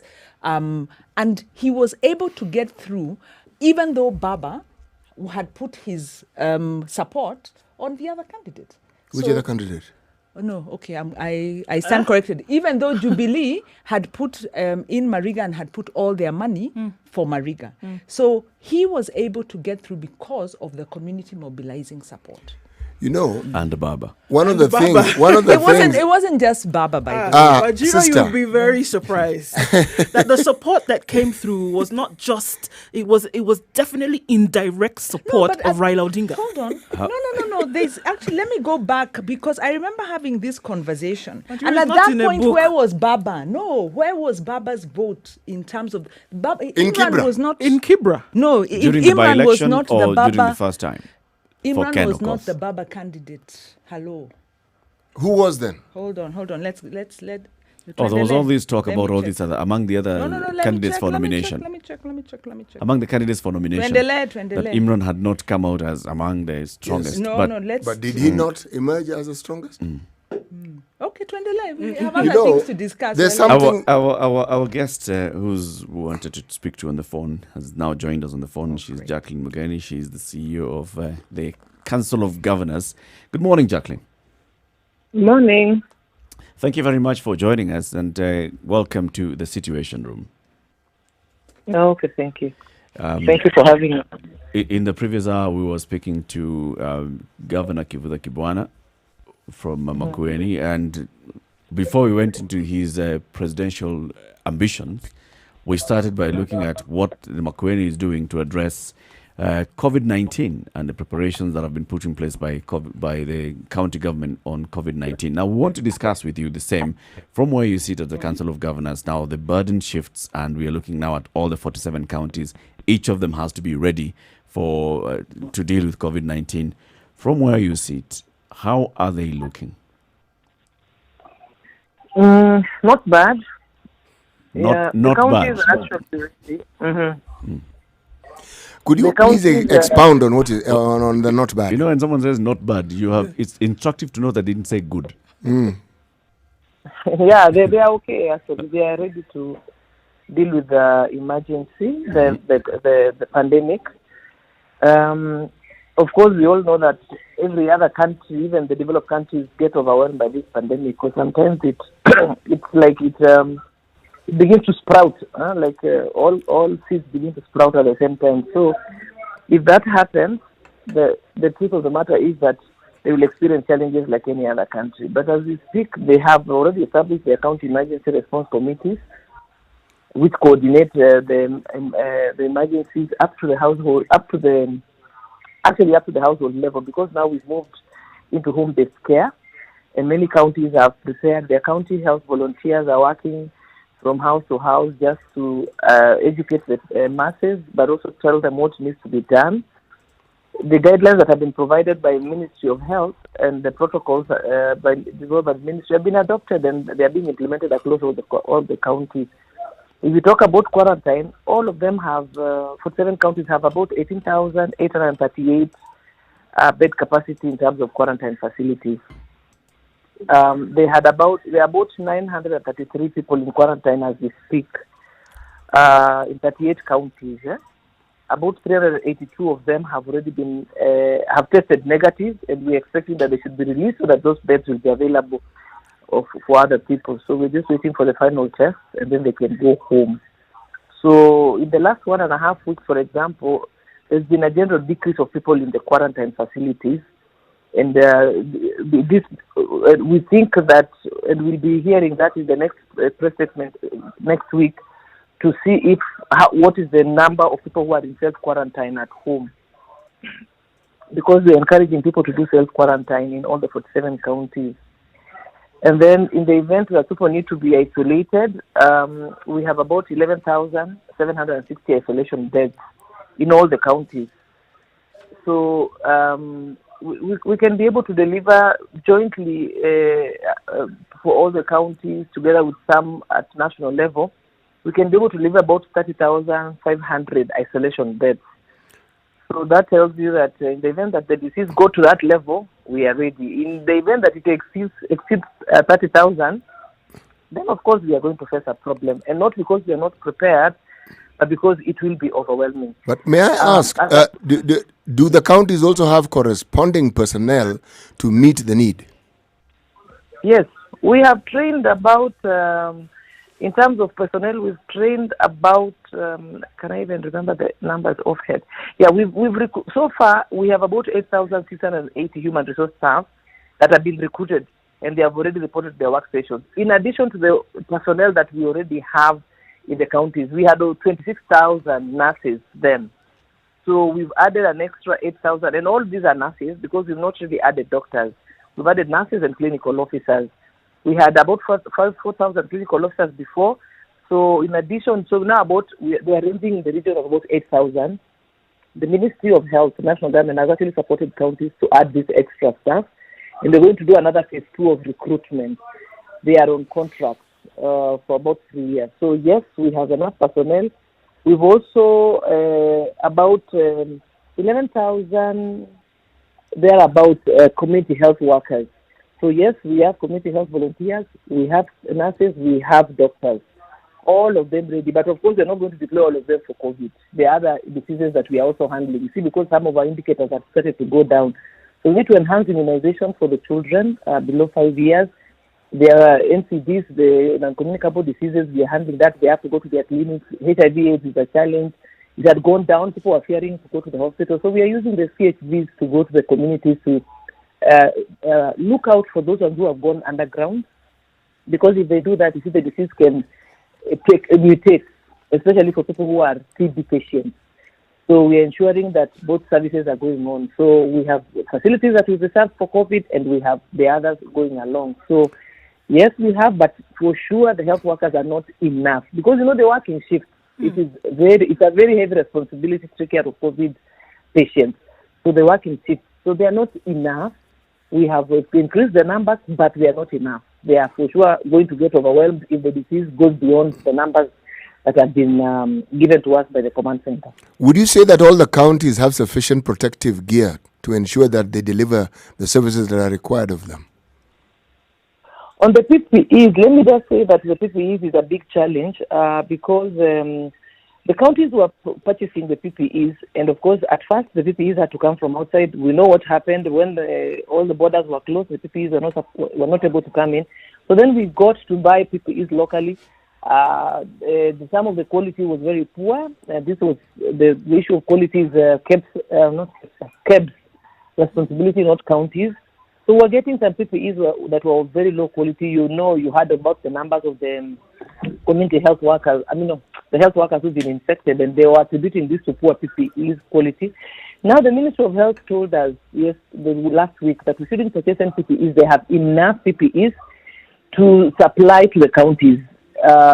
So they asked us to do accumulatively a table and a request and send to them. We sent to them last week. Yesterday, the PS said they will begin to distribute this PPE through KEMSA. So as we speak, PPEs are not enough. We are waiting for the supply from the Ministry of Health because they told us not to purchase, to use the resources instead to ensure we have adequate beds, the 300 beds. So counties are focusing more on the beds now. PPEs, the Ministry has told us they are giving us. So if you hear there's no PPEs, it's not our fault. We are waiting for them from the Ministry. Jacqueline Makueni, the CEO of the Council of Governors, is on the line with us in the Situation Room this morning. We're looking at how counties are setting themselves up to prepare for a likely upsurge of numbers of COVID-19 patients. She's giving us the numbers. She's telling us, she's sounding very optimistic and positive that the counties are actually putting in place very good measures to prepare for this.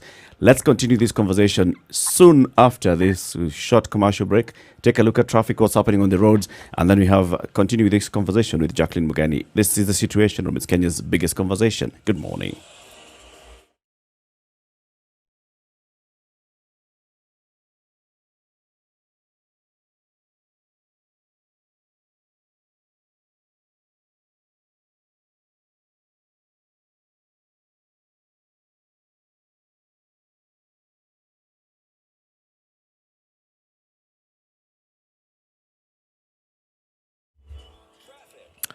All right, we're officially out of traffic hour. Most of the roads where we saw some drama earlier, that has been sorted out.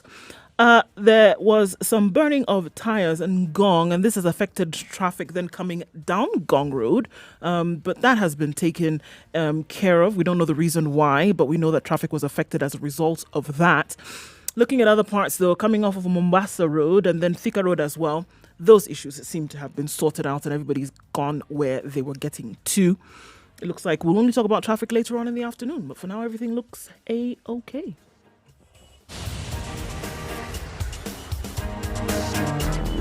Traffic.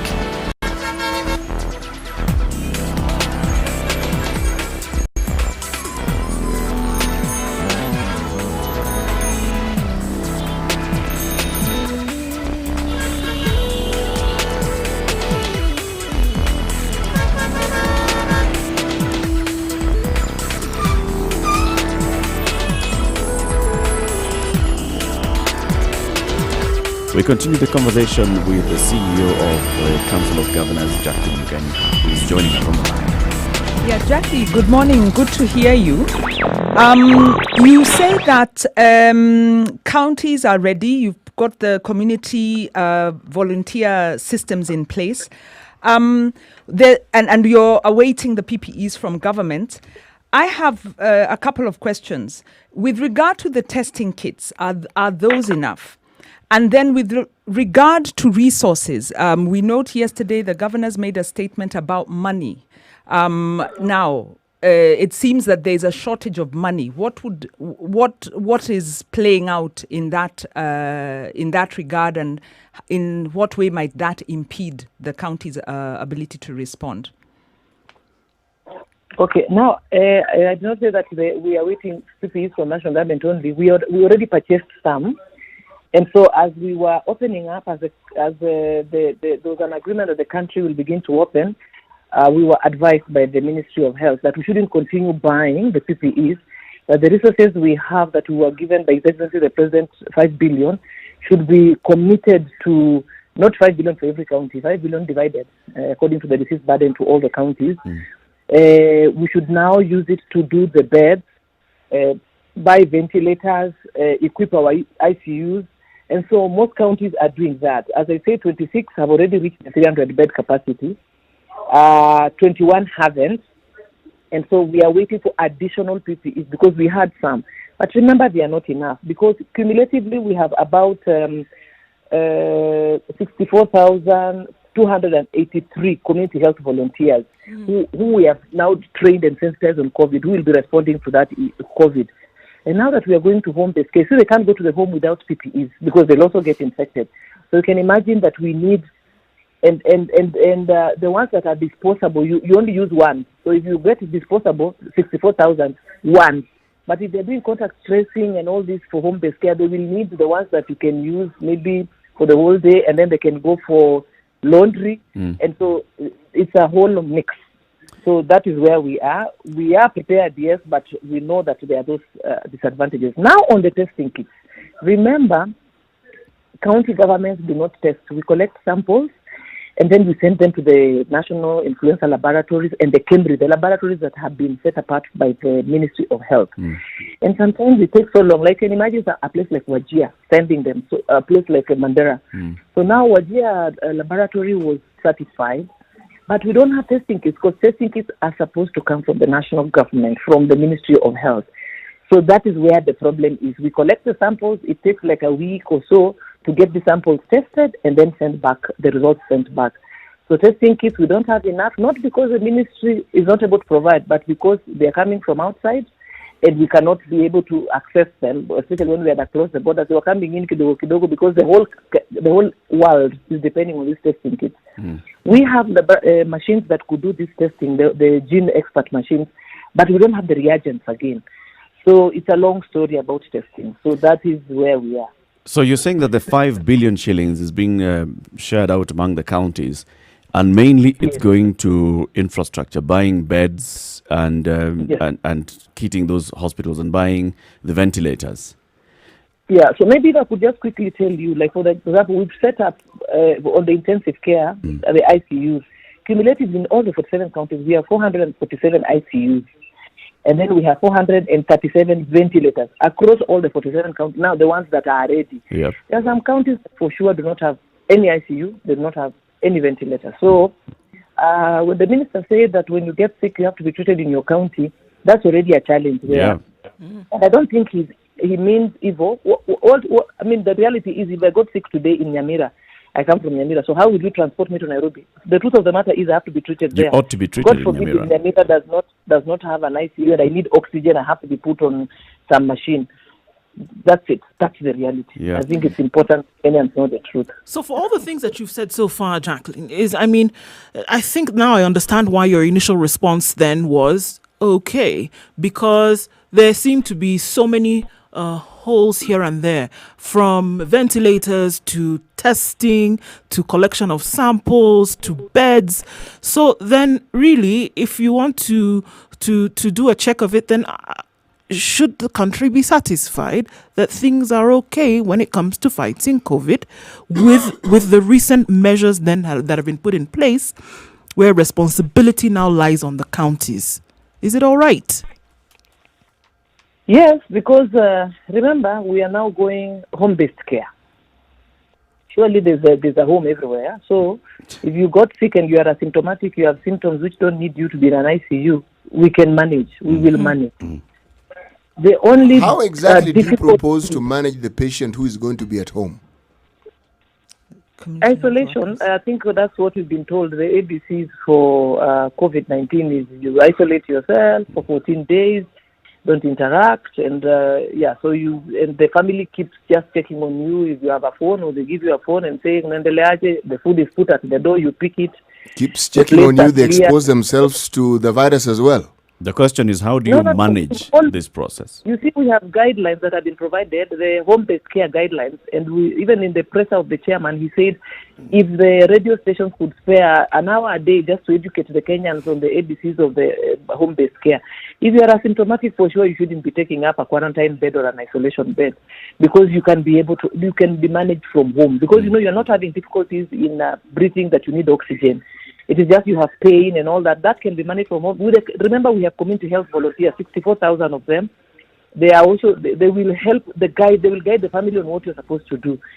So they will not. You see, they won't come there and then you open the door and then they talk to you. No, they just put the food there and then they knock. The food is out there, so you pick it yourself. When you also finish, you put the plate out there. They will wear gloves and pick the plates, wash them separately. Just like they were treating at first the AIDS patients before we knew how best to manage. It is the same way. So yes, we are prepared to that level. But in the event that it degenerates to a level where everybody who is sick will need to be put on a machine, that will be a problem. And actually, it's not because we are not prepared. It's because it's overwhelming. That would be the statement. Not that the counties were not ready. Only the counties are the 21. But beds are there. We have beds.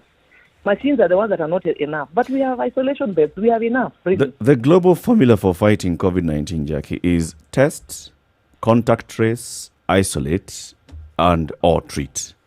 So it seems like we are already dealing with the other side of if treatment is needed, we'll have bed capacity. We're working on increasing ventilators and all. But testing, from the very beginning, if we don't have the capacity to test, and we don't have the modalities for contact tracing, how are we going to deal with the other two? Now, We have, I'll answer the question from the bottom. We have modalities for contact tracing. We have over 64,000 community health workers who have been trained. Remember, there are others who haven't been trained. So the number could be as high as 100, but we are saying, unless we train you, you can't be our community health volunteer. Why? Because you need to understand what it takes to to contact trace a COVID patient and to bring that COVID patient to a facility or to educate them on home-based care. So that we have capacity. Now, you see, testing is not the work of county governments because we don't have the kits. We collect the samples and then we take them to the laboratories. We have 12 laboratories all over the country that have been certified by the Ministry of Health, that are being run together, KEMRI and the National Laboratory, Influenza Laboratory. The rest, you see, we can't because we don't have kits. And kits are not from the counties, kits are from the national. Okay. And the national is also depending on some importing. So it's not really a blame, is to say that we can't do the testing as is required. So there, for sure, there's an inadequacy, not of our making, but because of the global challenge. So what is it that's going to happen now in terms of testing? What are the modalities in place? Are you going to say that people will present themselves to hospitals and that's when they'll be detected or screened for COVID-19? No. We are screening. The screening is being done, by the way, throughout. The thermograms are being done. That is how we are picking out people with temperatures, and the ones who are high temperatures and are asymptomatic are being isolated and being quarantined here. So that one is going on. It is the sample testing that is a bit of a challenge because of the kits. Which is what I'm asking. Practically, what are the modalities in place? We know that from Mandera, the nearest facility is going to be in the next county or several counties away. So once this thermogun has been used somewhere in a village and somebody has been found to have a high temperature and they're suspected to have COVID, how are you going to establish whether they have COVID so that you can move into the next step? Okay, let me pick a practical one, matatu. That people are moving all over with public transport. That's very practical. Yep. So all public transport vehicles in all the counties are required to have, first of all, sanitation facilities at the bus stops, and of course, with their sanitizers. In the event you don't get a passenger from a bus stop to pick them along the way, they need to sanitize before they get in. Now, before they get in, they'll be tested because that's what the doctors are calling a triage. And they're saying we can pick 80% of the cases from just that triage, a simple tool. So if the scout, whatever he's called, conductor, finds that the person has temperature, he calls, there's a line. All of us, each county has an emergency line, which is known to, which has been circulated. And also the community health volunteer of that area.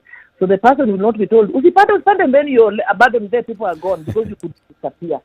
So then they call the line, it is a toll-free line, and say, we have this person here who has recorded this high temperature.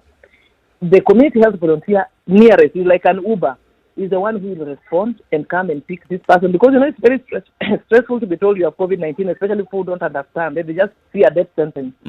So they are picked, they are cancelled, and if it's a home-based isolation, it will be done. If it's a quarantine thing, it will be done. If it's an isolation in the hospital, the community health volunteers are the ones who work with us. We're also working with the Nyumba Kumi, the national government structure called Nyumba Kumi. They are security, but now for this purpose, they have to come in and also assist.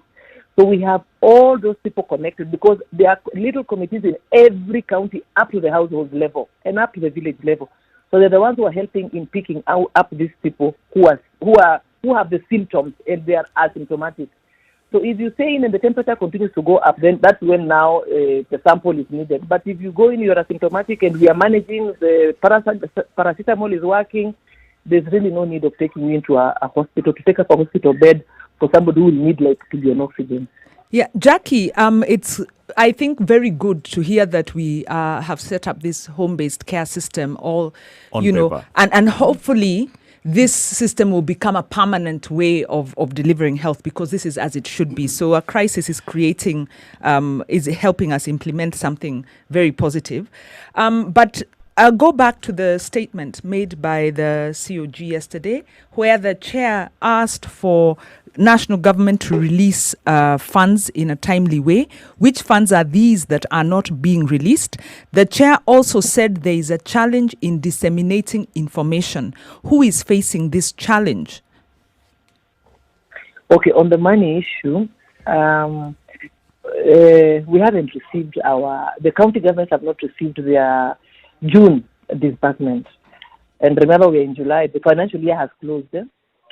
I don't know the reason. I think that one the National Treasury should speak to it. But all I know, where I sit as the CEO Council of Governors, is that 47 county governments have not received cumulatively 31 billion. That is so critical in helping to deal with this COVID issue. Remember, the resources that we got of the 5 billion, for a county like Kisumu only got 16 million. To do a very good ICU is about 7 million. So those are 2 ICUs only, 2 beds. So I think it's very important the resources that are being held to be released, as the chairman said. And we all know why also. The country has been facing a challenge. The economy almost basically just got to its knees because of this COVID-19. So as much as we want to understand, but we also have a service to deliver. And if something goes wrong in a county, nobody will be blamed but the governor. So that's why the governors are saying, please release the resources, because we need those resources to equip our people, even to just buy the basic medicine, the paracetamol that you need. We need that. And even the allowances we need to give to our community health volunteers. They are volunteering, but they need some transport to go around the villages or a border or something like that. They need to be facilitated, of course. Yes, it will be facilitated. That can't come from the governor's pocket. And even so, the governor will not have any money, because remember, if the money hasn't come for June, nobody has a salary. True. So we'll be facing a challenge about salaries. And then people will be saying, these governors, why don't they ever pay people? So that is our story that nobody ever knows.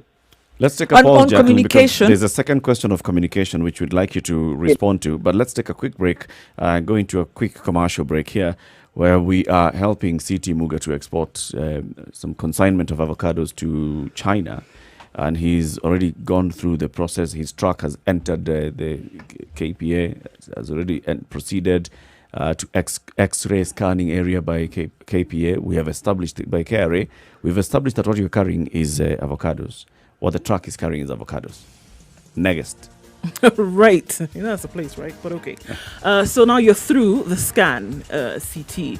Your truck proceeds to the KRA stacking area.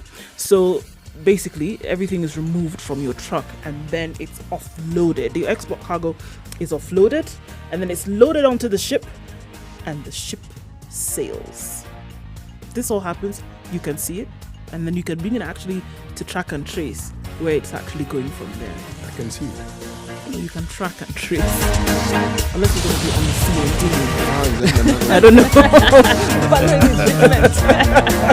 Follow your shipment. You, depending on what shipping agent you're using, basically, they'll give you that facility to be able to track as well, right? And from here, once the cargo has been loaded onto the ship, KPA has processed and has handed over the consignment onto the ship that you and your shipping agent had agreed to use. On. Yeah, and you can keep on the portal, because on the portal will show you exactly what is happening in real life.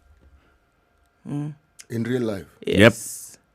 kpa.co.ke/Captain Cargo. This is KARGO. It's a new portal developed by KPA to help you understand the processes of KPA, to help you understand the running of the Kenya Ports Authority, not just in the port of Mombasa, but also in all the other facilities that they manage across the country.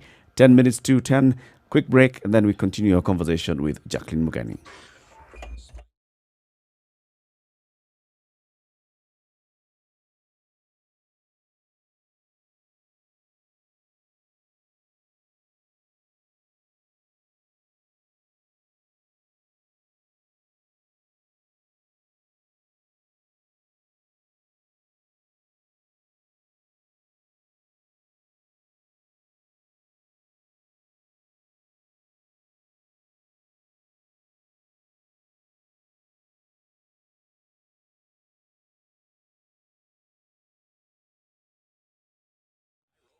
Conversation continues with the CEO of the Council of Governors of the Republic of Kenya, Jacqueline Mugani, and we're talking about the county's preparedness to deal with COVID-19. The second question, Jackie, that Wanjiru had asked you is with regards to what the COG chairman had asked yesterday. We need facilitation in communication, because communication is important for everybody to know what they need to know about fighting COVID-19.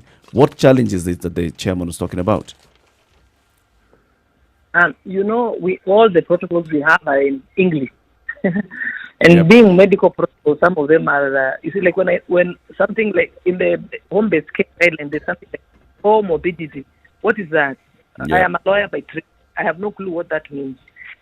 So you can imagine the community health volunteers are supposed to be helping to unpackage that and tell it to the community. Also, we need a lot of radio programs. So for that to happen, we need the resources.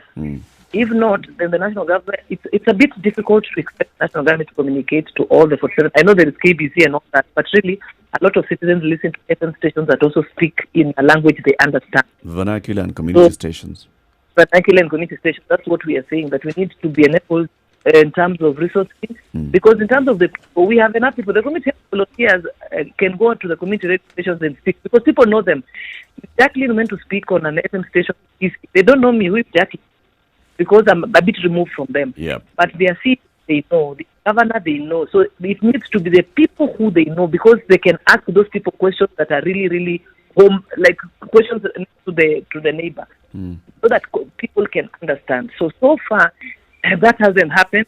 But one would expect, Jackie, that during the summits that were happening in the last 1 month between the President and the Council of Governors, in readiness for this reopening of the country, these are some of the issues that were coming up in the conversations.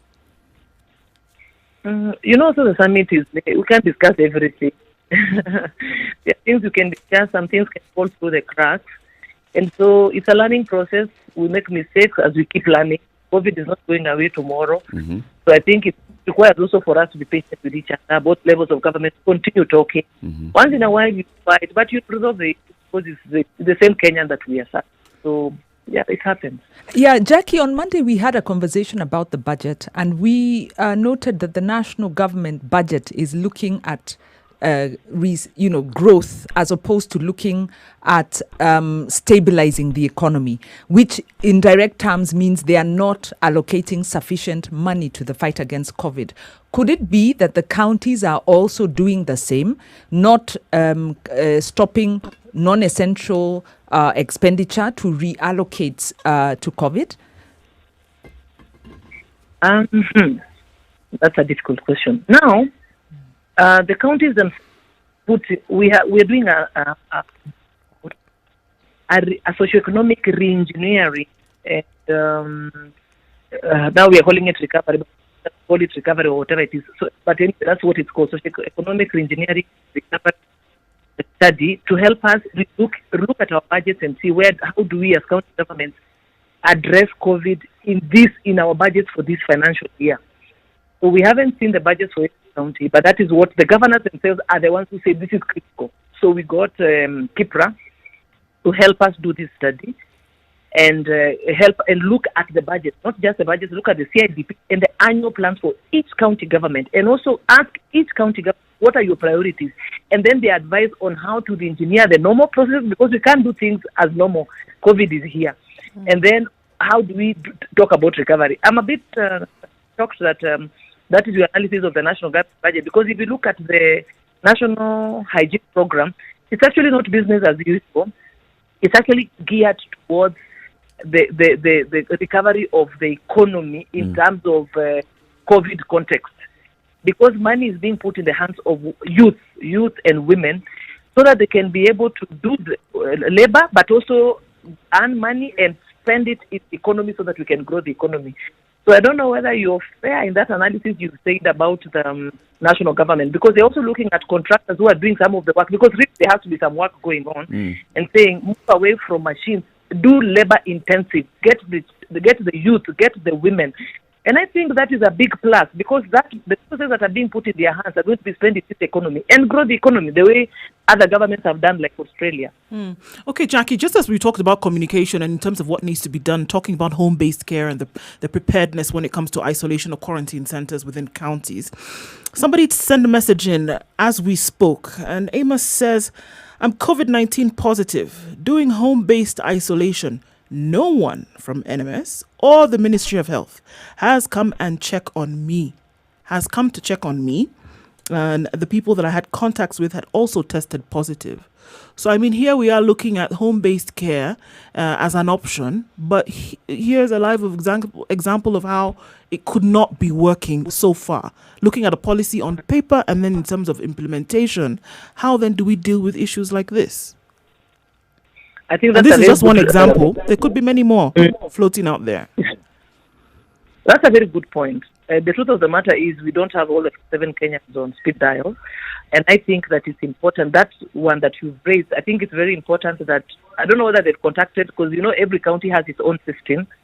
So I don't know what the NMS team in Nairobi is doing, because they have community health volunteers up to Nakuru and everywhere, by the way. And even Nyumba Kumi people, because the Nyumba Kumi team is also helping us to trace and track. So they somebody, it will not be 100% perfect, I can confess, but that person, it's important that they get in touch. I don't know whether they know the numbers. I also don't know them offhand. They but clearly I can don't send know They them. don't know the numbers or what the protocol And is also, supposed to Jackie, be. this person is among the statistics that are read out by the government on a daily basis. So the government knows that this person is COVID Exists. positive. Even. Maybe the government has missed that one statistic. So we may not be 100% sure. I think If he tested positive, then the results have gone up somewhere to some government level. I think it's important that the FM stations have all the numbers, so that if such a person says, you just tell them, please call this number. Right. So that the person, because it's, as we all say, it's about you. It's So all we of can't us. expect the It's all government of us. to look out for us. It's each one of us taking care of ourselves and our neighbor and next and next. So I think the best thing is to have the numbers of the CHVs and the Nyumba Kumi persons. All right. Jacqueline Mugani, the CEO of the Council of Governors, thank you very much for speaking to us today. We appreciate you taking some time to give us these insights. Thank you, and thank you for having. Thank you, Thank Jackie. you, Jackie. Have a good day. Okay, bye. Bye, Wajito. All right. So we're coming to the top of the hour, the end of the show today. Final thoughts on this. Who goes first? It seems to me that there's still, unfortunately, we're dealing with a situation where you're running after something. And there's a lot to be done. And this thing it just keeps going ahead. And you have so many things to pick up along the way. Yep. Okay. It's making the most of imperfect situation. I think there are lots of good people doing good work. It's not perfect communication and direction from government. We need money to go to the counties. But like Jackie said, everyone needs to pull in. I think the counties need to pull in, use the resources they have, like talk to community radio stations and utilize them, but also ourselves. So I think we all have to pull into this effort. CT? The worlds of the elders do not lock all the doors. They leave the right door open. In the case of what I've just been hearing, there is a story of the existence of doors. As to whether those doors really exist is a completely different story. And whether they've even been left, whether there's a thought of leaving them open. It's another one altogether. Opens into a wall. It's a totally different story. Thank you very much for tuning into the Situation Room today. Join us again tomorrow morning, 6 a.m. to 10 a.m. And some good news from next week, from Monday, the Situation Room will also be simulcasting on KTN Home. So you'll be watching this show on KTN Home again from 7 a.m. to 9 a.m. We'll be on radio, we'll be on internet, we'll also be on TV on KTN Home. Same show, same vigor, same everything, just on TV as well. Good morning. It's now 10 o'clock. See you tomorrow.